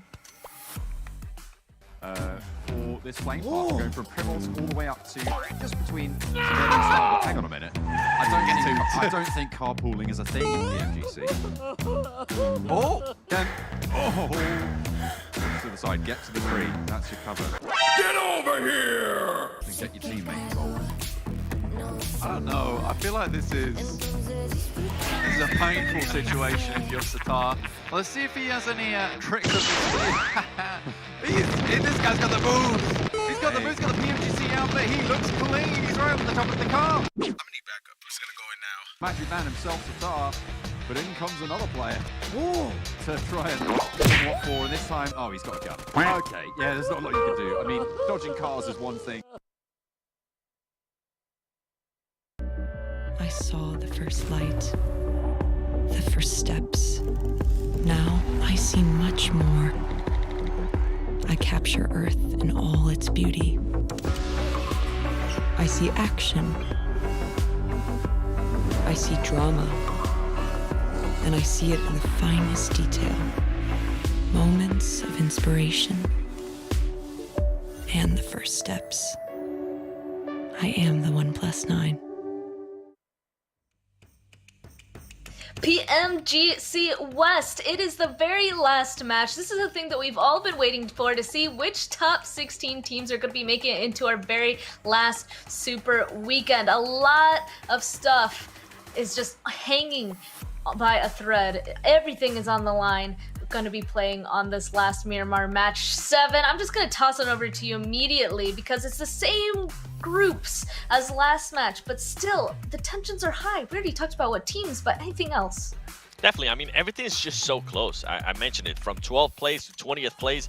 The only difference is 18 points, and I'm pretty sure some of these teams can definitely get those amount of points in this next match.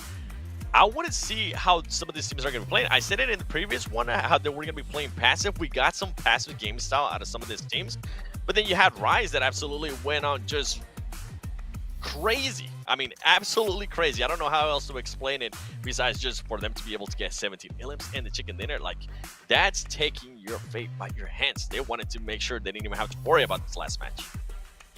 Oh man, you know what? Another thing that they probably don't have to worry about, along with going on ahead and playing a little bit better, a little bit more thoughtful, is of course owning themselves a 1+9 or 9 Pro. Because with the flagship performance and immersive 120Hz display and hypertext technology made specifically for gamers, 1+9 and 9 Pro are anybody's best chance to go on ahead and climb the leaderboard. So Hopefully they got their game plan ready. Hopefully they got their phones ready. Hopefully their thumbs are warmed up. I don't even know what else to say at this point because this is the very last match that obviously matters, and I'm just going to jump right on into it. Seven, who's going to win this last match? Who do you think? I mean, it could be anybody. You could choose anybody, but along with that, like, who needs this? Okay, Glitter, I need some backup. You tell me yours first, okay? I'm still thinking over here. I'm asking YouTube chat. Okay, okay.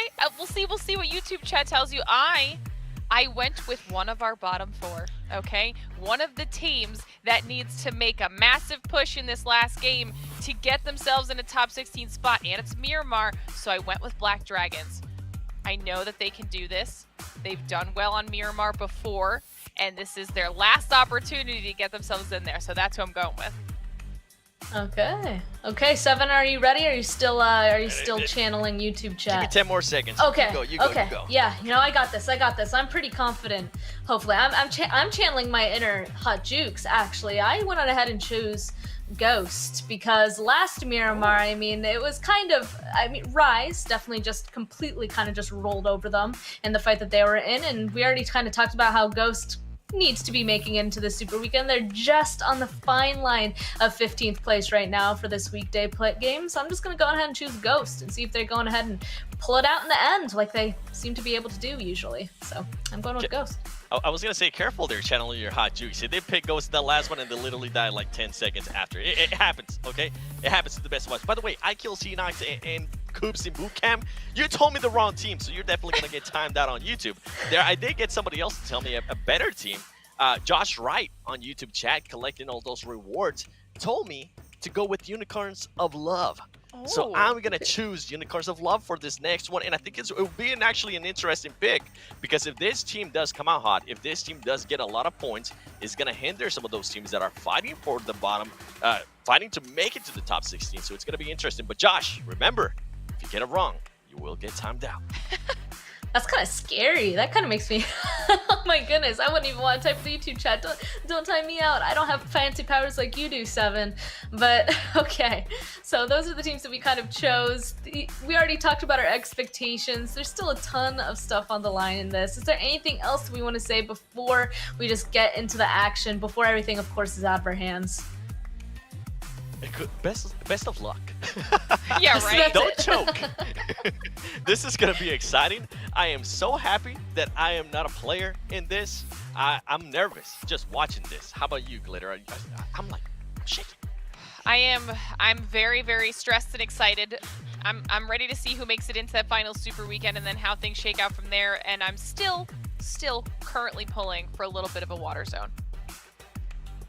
Still, oh man, you're right. I want those southern islands. That's kind of what I want going into this one. But yeah, just basically good luck, have fun. That's all I can say, because we're about to be jumping in to our very last match to determine who's going on to our last Super Weekend. So here you go to Miramar. Oh, baby, here we go, everybody. The last game here of the league play. Final one that we're going to see in the PUBG Mobile Global Championship West, dude. I mean, top 16 here, they're going into the final the final Super Weekend, and the bottom, they are going home. Dave. Yeah. You are the stat man. Stat man. Stat man. Dave, tell me, who Hey, this one? Seven is banning people. I'm banning people too. I'm banning people too. You know what? Everybody getting banned, baby. Let's go. If you don't make the right prediction right now in the chat, we're gonna time you out. I see Glitter in the chat. I see Hot Juice. We're all watching. I see Seven in the chat. We're all watching. So right now in the chat, put down who you think will be getting the final winner chicken dinner of league play. PMGC 2021. West side is the best side. My man. All right, your question. What was it again? Who's gonna win? Who needs to win this one? Tell us. Aton for sure, right? Because if Aton don't win this one, looking at their overall league standings, they might just lose it and not qualify for the final. So I'm looking at Aton, and obviously we gotta be looking at Team Queso, a team that has not played any Super Weekends yet. They are top 16, 39 points, but right behind them, Football Police with 35, Black Dragons with 35. Awfully close, Hot Jukes. Oh, getting way too close. There goes Fresh from Unicorns of Love. To be honest with you, all I want to see is the squads at the bottom. That's it. I want to see who is going to be able to make it. This is what I want to see right here. Look at this. Navi, yes, Aton, right next to each other. This and oh, and it looks like they already lost Tixie. That's horrible for Navi.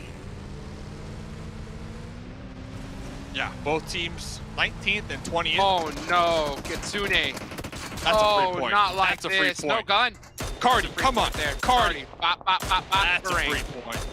Wow. Ooh. So Navi, okay, Ooh. Hot Jukes, I know we want them to play in the Super Weekend. Obviously, we're huge Navi fans. But big picture, oh, who's that? The Dukin Machine. Bigger picture, Navi, they're in 9th on the overall league standings. They might just be okay if they don't qualify. When I'm talking finals, all right? They might just be okay. But those are still games that they're going to be missing that I feel like they're going to be falling behind when it comes to the meta in the lobby and just staying warmed up, ready to go to participate in those finals. So, Navi, Black Dragons. Are they down to 2? Down to 2? They're down to 2 already. And they're in trouble as well. Literally, they're at 18th right now with 35 points. Navi is in dead last place. And it's looking like, Dave, that's where they're going to stay. I can't believe I'm saying it. But only one up left for Navi at the start of this one. What happened? What happened is Los Leones in general, or at least south of Los Leones, is just a clown fiesta. There's a ton of teams. Eastern Stars down there on the coast. You got Matic trying to survive now, I think, if Matic's the last one alive. Fenerbahce, Unicorns of Love, just a ton of chaos. And then over here, SMB versus Ghost. So, yeah, I'm really looking at, we got to be looking at Team Queso, right? Because they have yet to play in a Super Weekend that we recently saw before last game. Exit were able to punch their ticket to play in their first Super Weekend. Now a lot of eyes are going to be on Team Queso if they could do the same thing. Well, let's see right now. Dave, you know what? I'm looking at the YouTube chat right now. And I'm seeing some predictions going on right now. So before I start telling you the predictions I see in the chat, what's your prediction, Dave? Who's winning this match? Honestly, if I had to put it all on the line, who's winning this chat? Yep. Or who's winning this game? I kind of gave it away. I was going to say chat. I was going to say the viewers. The viewers are the viewers. ones. No. Shout out to the viewers. Shout out to I see Powerbang in the chat. Powerbang's winning this game. Let's be real. When Powerbang's in the chat, he's winning the game. Dude, Papa PB, man. Make real. sure you give that man. And as a matter of fact, I watched, PB himself said Fenerbahce is winning this one. What? That's his prediction. PB That's going what he for said. Fenerbahce. Okay, okay. He said it himself. He said they've been hovering around top 3 all month long. They need to get a dub. So Fenerbahce, you can't let Papa PB down. You gotta pop off. The real question, Hot Jukes, though, if Fenerbahce does not win, does 7 time out Powerbang? That's what 7's saying. Hey, that's the question. That's the question. That is correct. That is the question. That's a big question, yeah. Okay. Well, I wouldn't we'll want to see. have that responsibility. Let's just say. I'm going to say 7 doesn't have the grapes to pull that one off, But, well, we'll see. We'll see. It is the PMGC. It is the PMGC. Anything can happen. And, Navi is a solo. A solo in a dream. Anything can happen. No, I'm kidding. They're done. Team Queso. Team Queso. Yeah. That's the dream I want to see, to be honest. If I'm making a pick, I want to see Team Queso win this because I love an underdog story, And look who's I out want here. to see the top. A7. A7, of course, On the A7 hunt. are going to be the ones to possibly punch the ticket out for Navi, right? Matic is down there on the coastline.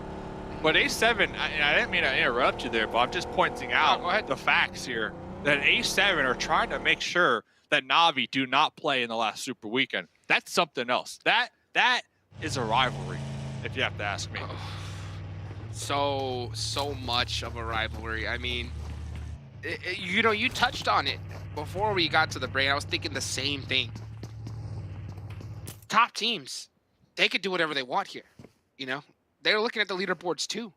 A7 could literally just be driving around hunting down Team Queso or any team that they want to. As a matter of fact, I wouldn't be surprised if they hunt down Na'Vi. I mean, literally, they've already been hunted down at the start, you know? Yeah. But I think that's exactly what they're doing because, I mean, they've been bullying them all tournament long, and they can do whatever they want.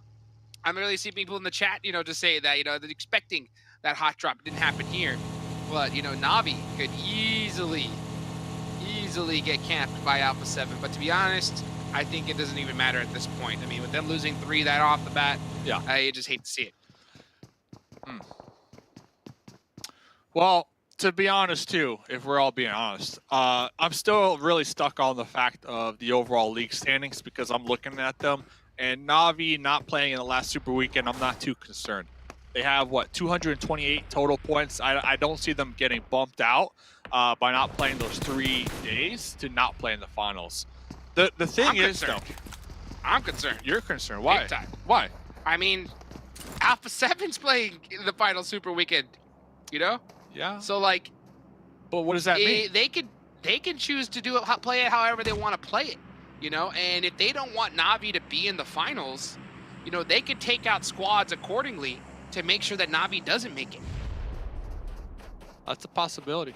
That is. And with the way A7 have been playing so far for the West League, I honestly wouldn't be surprised if they got a whiteboard and that exact plan is on that whiteboard, right? Like, I'm just being honest here.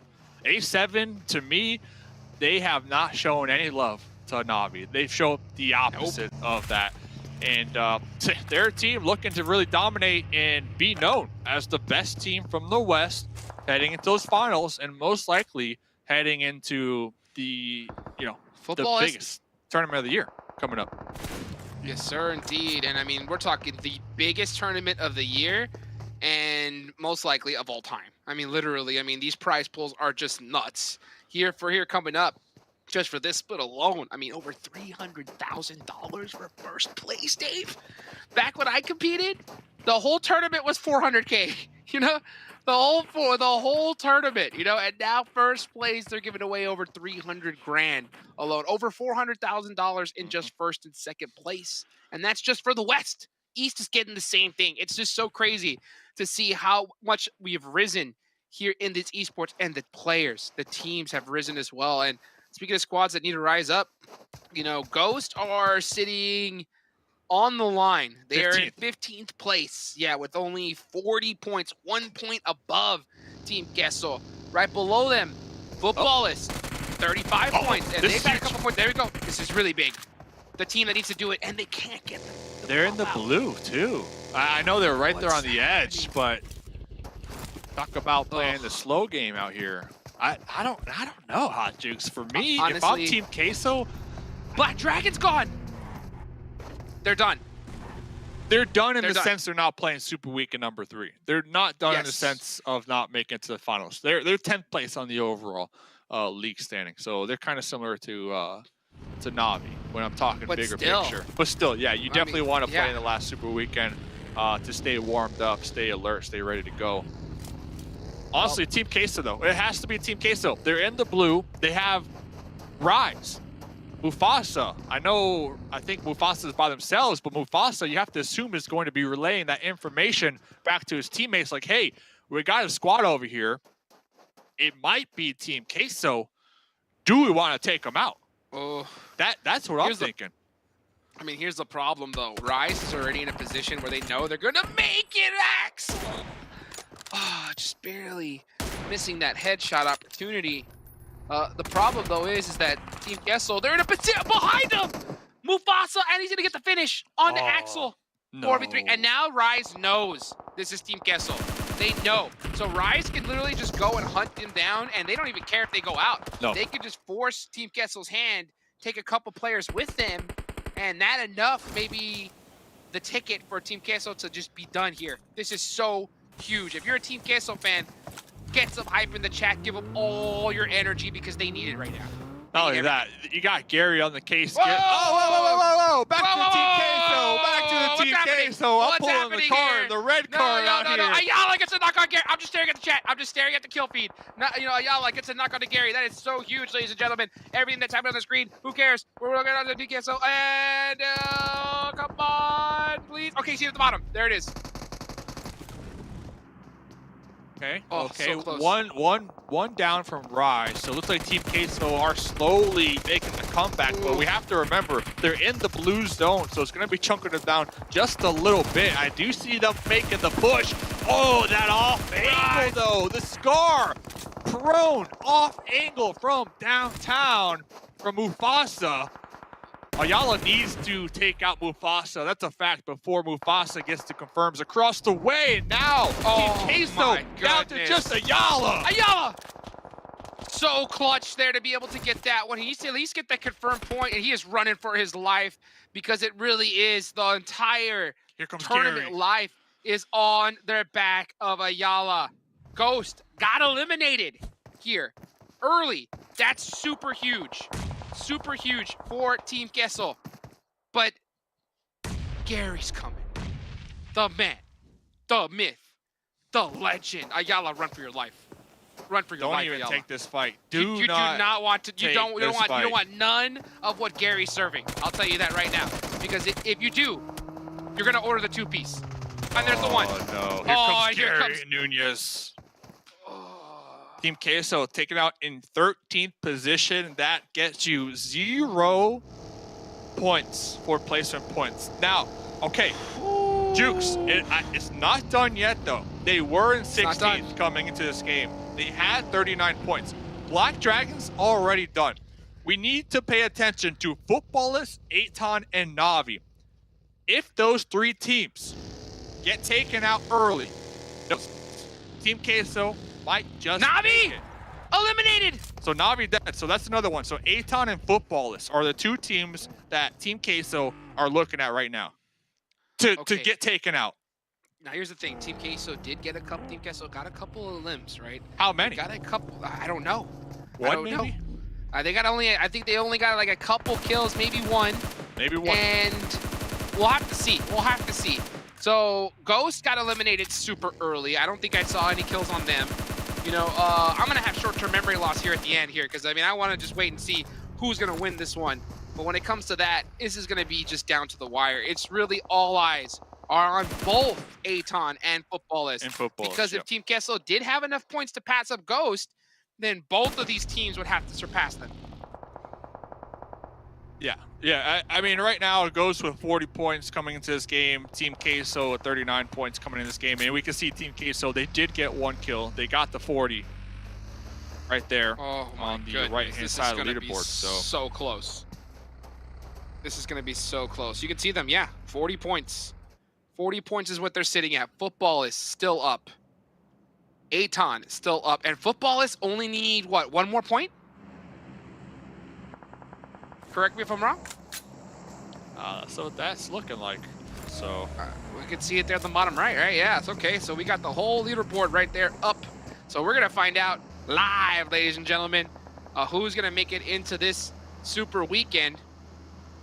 And Aton is still up in this one. Alpha 7, the zone shifts onto them like they needed it, right? They are sitting pretty up in this one. As right now, all my eyes are focusing on these squads. Aton are going to be right there on the road to San Martin. And I can't really get eyes on Footballists just yet. But they are, I'm sure, on the move. This is going to be a close one here, Dave.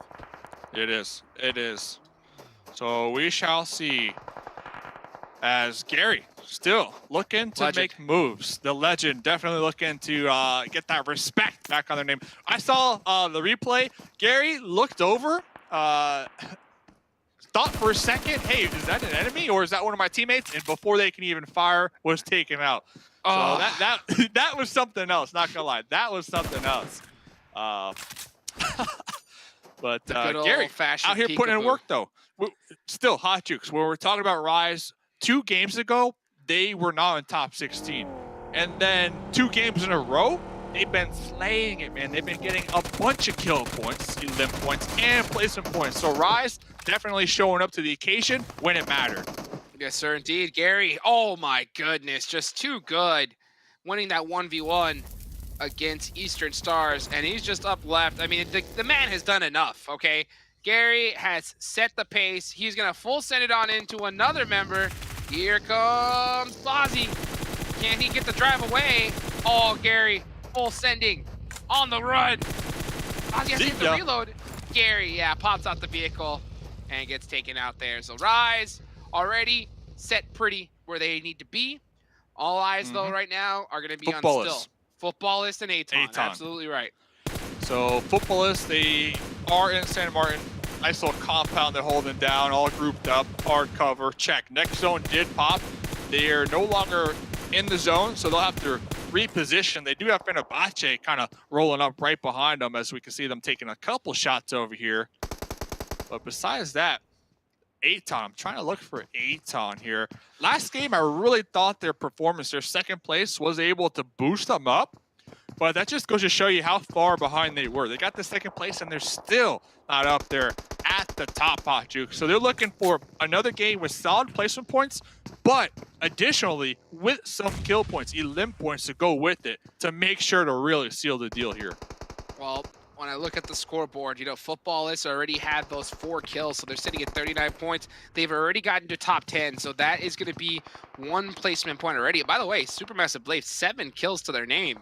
They're having a great finish here that you'll love to see. Aton, they are just sitting in that building right across, and they are not moving a muscle, and I can't blame them. So they know Footballists, 1 more point. That's going to tie Team Queso, right? They already got it. They already got it. If they go out now, they get 1 placement point. Oh, that's so true. 8th through 12th, 1 point. So that's a tie. Holy That's a tie. Camoli. A 3-way tie. Oh, man. That is something else. Oh, little 180. That was nice. Fenerbahce. They have the power of Power Bang behind them. That is true. And they clutch out a chicken dinner. That's another storyline we got to copy there. You can see Trig. Next zone. Sin is so in trouble, huh? Footballists, next zone. They're in a great it. spot to potentially gatekeep these teams and get some additional elim points. Or will they turtle up? That's the question in my mind right now for Footballists. But yeah, back to one of the main storylines. Fenerbahce looking for the winner chicken dinner, so 7 in the chat doesn't time out Power Bang. Can't have that happen. You can't have that happen. And you can just see the second we said that, they're full sending it. They want to get that kill. Footballist Rum getting another kill. That's it. They are going to pass them up after that one. And there we go. Now it's all up to the guessing game. We'll see who's going to make it up onto the top as we get on over. Ram getting some nice work onto Nextruya across the way. Trying to get that vehicle explosion. Doesn't look like he's gonna be able to get it right now. He's gonna have to go back for a heal. Loots with another beautiful shot. Footballist showing up right when it counts. Yeah, Where's really Aton, showing up here. And talk about the nail biters. The last game showing up. Aton, if they really want to disrupt the leaderboards, they need a chicken dinner, Hot Jukes. They need a chicken dinner with a couple kills to go with it. SMB, the duo, trying to put a stop to that. They're also getting fired upon by Besiktas up there on the high ground as Cardi looking to get the pickup on the Asta. Looks like the call was made to just leave them be, and Cardi in the buggy sending it to group up with their squad mate across the road. And Aton is playing it full passive. They just lost another member in a vehicle explosion, so now they're down to 2. They're full sending it in a vehicle rotation. Oh, no. This late, I was like, this is suicide by all words of the imagination, and that is exactly what? Still alive. Still alive. Can we get the heal? Get the heal. Bullet. 1 more bullet would have done The it. last bullet literally ran out of ammo. That is the luckiest thing ever for Aton. Are you kidding me? Fenerbahce, Dukin machine pulling up casually. Squaring up against Footballist. Footballist 5 kills. Soul K looking for that ricochet bounce off the windowsill. Oh, that's a great does with the 3rd party pull up. That could be an additional couple elim points. And yes, it was Hot Jukes. Soul K coming up big for Footballist here. He felt that nade coming, and he's going to go and try to get those finishes because he just needs those. He knows that they only need a few points. So they're going to full send it on in here and get those secures. The rest of Besiktas are stuck up on top of the hill. They're going to have to send it on down. Will Mafioso help out Footballist? They need it. That is some huge damage, but it looks like they don't because Footballist get all the kills. 10 kills. Football is popping off when it matters. Football is 10 kills, not slowing down quite yet. I believe down to just a trio, as now we're in the top 3 situation. Aton, third place. That will be 10 points. Not sure how many elim points they had, but look at this, Jukes. Talk about the final match. A7, 4 up, 7 elim points, and down below, Football is with 3. I think that was so huge from Aton. So huge. Literally, that last bullet, that could have been the difference maker for Aton to survive. We don't know yet. I don't know exactly how many points they end up finishing with. Was it enough for them to pass up Team Kessel? You know, Footballers, you know they did it. They're already in second place with a ton of kills. This is the game they needed. Can they put the final stamp, though? Shut up all the haters and take out the monsters that are Alpha 7. And you know who's getting timed out? Just gonna say, Fenerbahce, not getting the chicken dinner. You hate to see it. Hate to see it. It is what it is. A7 though on the high ground in the mountain tops. Nice little spread they got going on right here. Pretty much controlling the entirety of this zone. Football is in the shacks right beneath them. Couple smokes tossed out right there.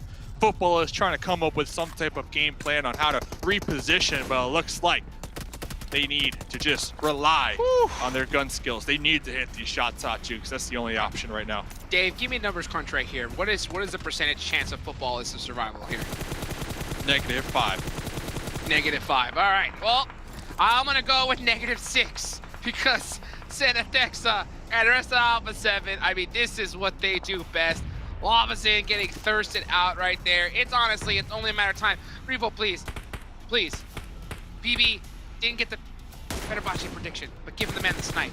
Give the man the flick headshot to go out here. Sniper legend. Can he do it?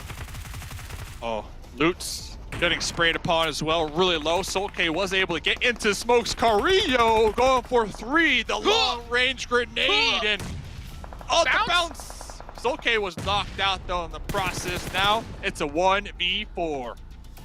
Senatexa, they got the eyes on him, the pre-fire, just too good.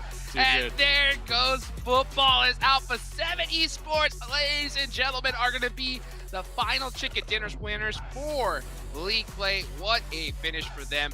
What a huge one for Footballers when it counted. And honestly, that's what I love to see. I love to see squads that are down and out, back against the wall, and able to pull out a huge game. And honestly, if you're Footballist, you are so stoked. I guarantee you those guys are jumping up, hyped right now. Yeah. I have to assume they will be able to qualify. I'm not 100% sure, but after that performance, solid placement points, solid kills. The question on my mind, Team Queso though, I know they mentioned to us coming into today, they wanted to play smart and they wanted to capitalize on any opportunity they had to rack up maybe an elim point here, an elim point there. Slow and steady, that was the plan, not risk it.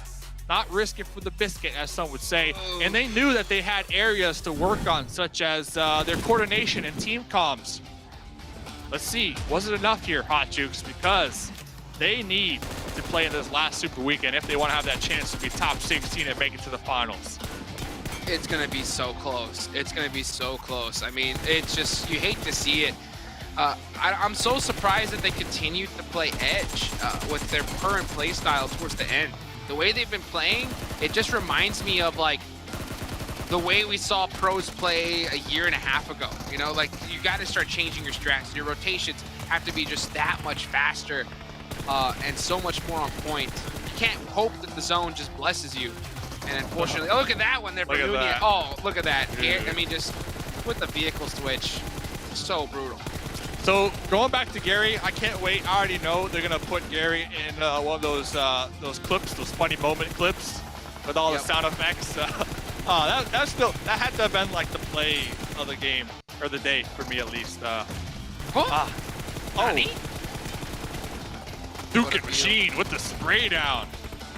Beautiful shots there. Okay. Vehicle explosion. We'll see that one in there as well. And look at Football is just popping off when they needed to. And then towards the end, with the position that Alpha 7 had, I mean, there's really nothing that you can do. They're just too much, too good. there. I mean, Dave, Yeah, it's all I'm come here. down to this. It's all come down to this, my man. I mean, it's be so crazy to see Team Kessel have missed 2 super weekends. You know, Well, they missed 3. What? Will they miss 3? That's my question. Oh, I thought I was about to. Oh, I had I some said will. inside information. Keyword Dave. will. That's the question. Oh, relax, dude. Will they? Will they? That's the question that everybody wants to know. Well, Yes, we sir. got the people waiting to answer said question. Tell us.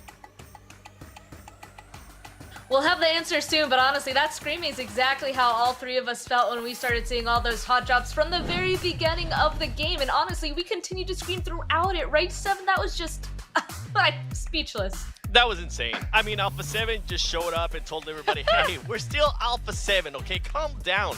And then Footballers, Glitter, Footballers alongside with Adon Esports, they stepped up when they needed it the most.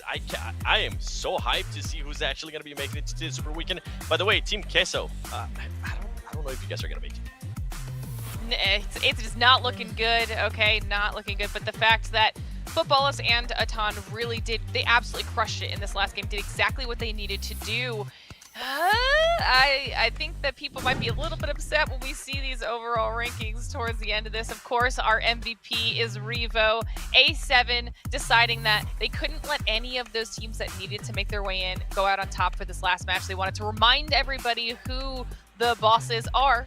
They got 643 damage for Rio, 4 elims, 34% of the team contribution.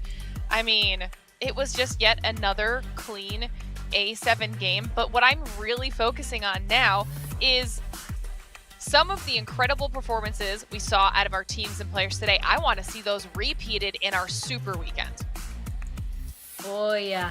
Oh man, if we thought that the games today were insane, I'm sure that our Super Weekend is going to be even more so, because there are going to be a couple of teams, I assume, that are going to really need to be scrapping it out to make it into the top 16 there as well, right, 7? I mean, it just increases from here, really. All of this last game probably will continue in there. Oh, for sure, for sure. Like, you said it perfectly, and we were talking about it too before the match, after the match ended. If we thought this was crazy, wait until all the craziness that's about to happen on this last Super Weekend. And now we have some teams that are usually, hopefully, like top dogs, and people are a little bit afraid of them, and they usually get to collect a lot of points that aren't going to be participating. So it's going to make it even more interesting. I know for sure, though, a team that's going to be making it to the first Super Weekend before we even see the leaderboard is going to be Exit. Exit stepped up big time this week of League Play, and I'm so happy that they were able to. Now they're just gonna have to hope that they have an S2G Super Weekend like of what S2G was able to do during Super Weekend 1, because that's the amount of points that they're gonna need, especially if they want to make it to the finals. It's just gonna be so exciting. I actually cannot wait to see which teams are going to be qualifying here. And also, by the way, YouTube chat, congratulations on collecting all those rewards. Powerbang, I am so sorry, man, okay? I'm so sorry, but you're forcing my hand here. I am going to have to time you out. Shout out to AMG, though. I do want a lights out jersey, so I'll be waiting for that in the mail, too. Oh my goodness. Oh my goodness. Well, okay. Well, this is what we were kind of waiting for. Yeah, I'm just going to toss it over to Glitter. She made the noise. She can go on ahead and grab this. I'm ready for this. Okay, first page. It's cool, but it's not what we're focusing on. A7 SMB does jump up into second place, though. That's something that's good to call out. They have massively picked up their performance here in this third week of League Play. Fenerbahce, Mad, Besiktas, all up here in this top 10, making some slight movements after that last game. Nice to see a little bit of a pickup in momentum out of Fenerbahce as well, heading into this third final Super Weekend. But 7, I just want to see the second Yo, I'm so page. nervous. Let's see where the points shook out. I'm like hyperventilating a little bit right now. I can't wait to see them just turn that page and just look. I'm gonna look. Oh, here we go. Here we go. Oh my goodness. Oh my goodness, Glitter. Team Queso doesn't make it to any Super Weekend. Ghost Gaming actually gets pushed out as well. Black Dragons doesn't make it. And a big surprise, I think we can all say for all of us, even though they're more than likely going to be making it to the finals, Navi is not going to make it either to the Super Weekend. This is actually huge for the teams like Exit going into the first Super Weekend ever. Glitter?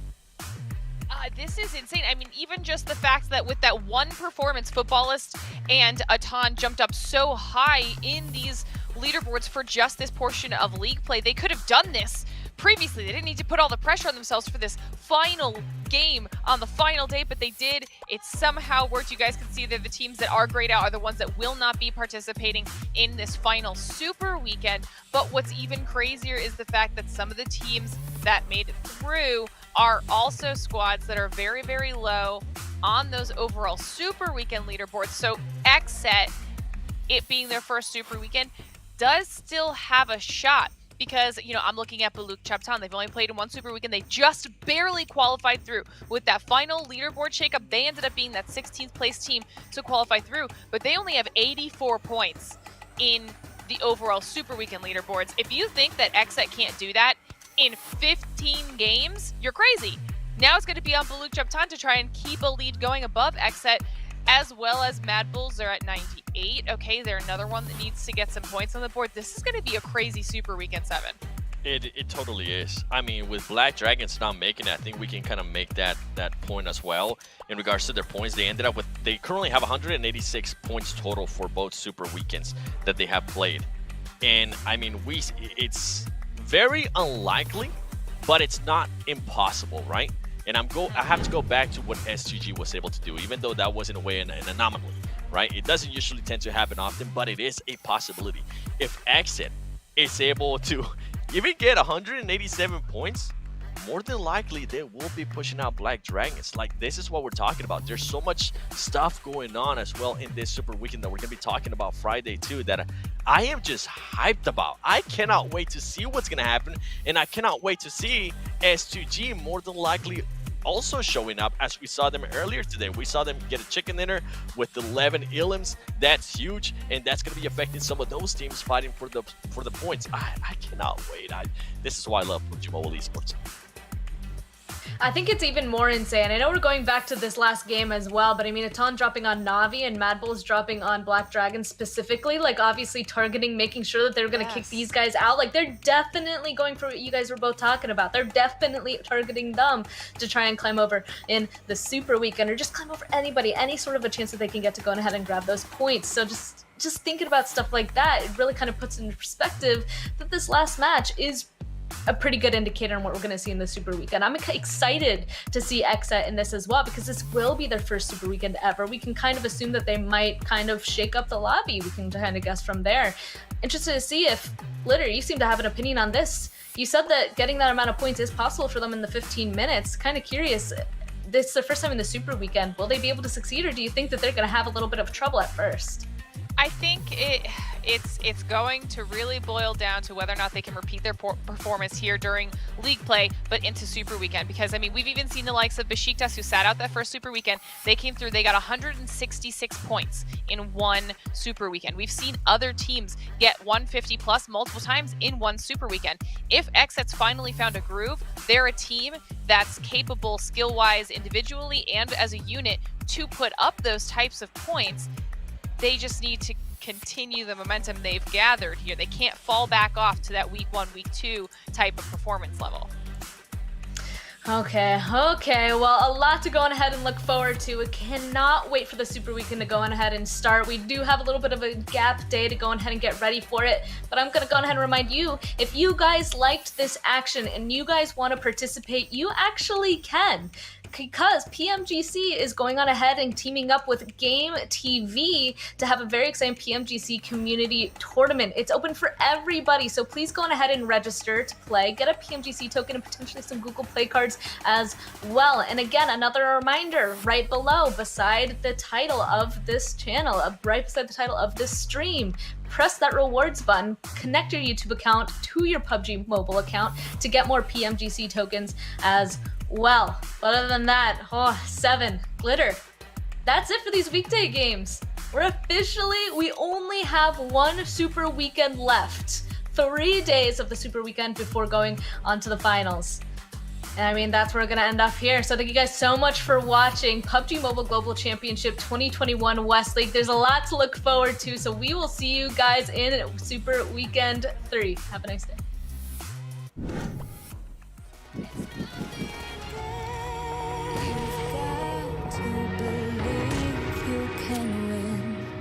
The world, it won't give you the time.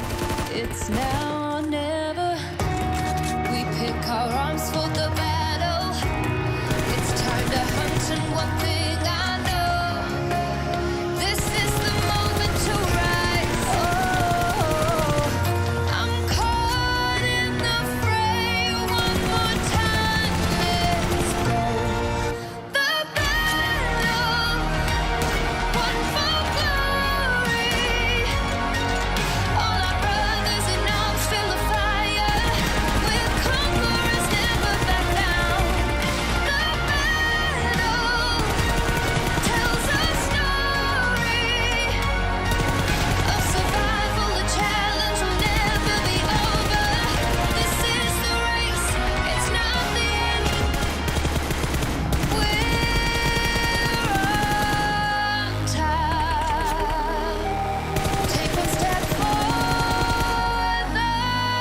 Thank you.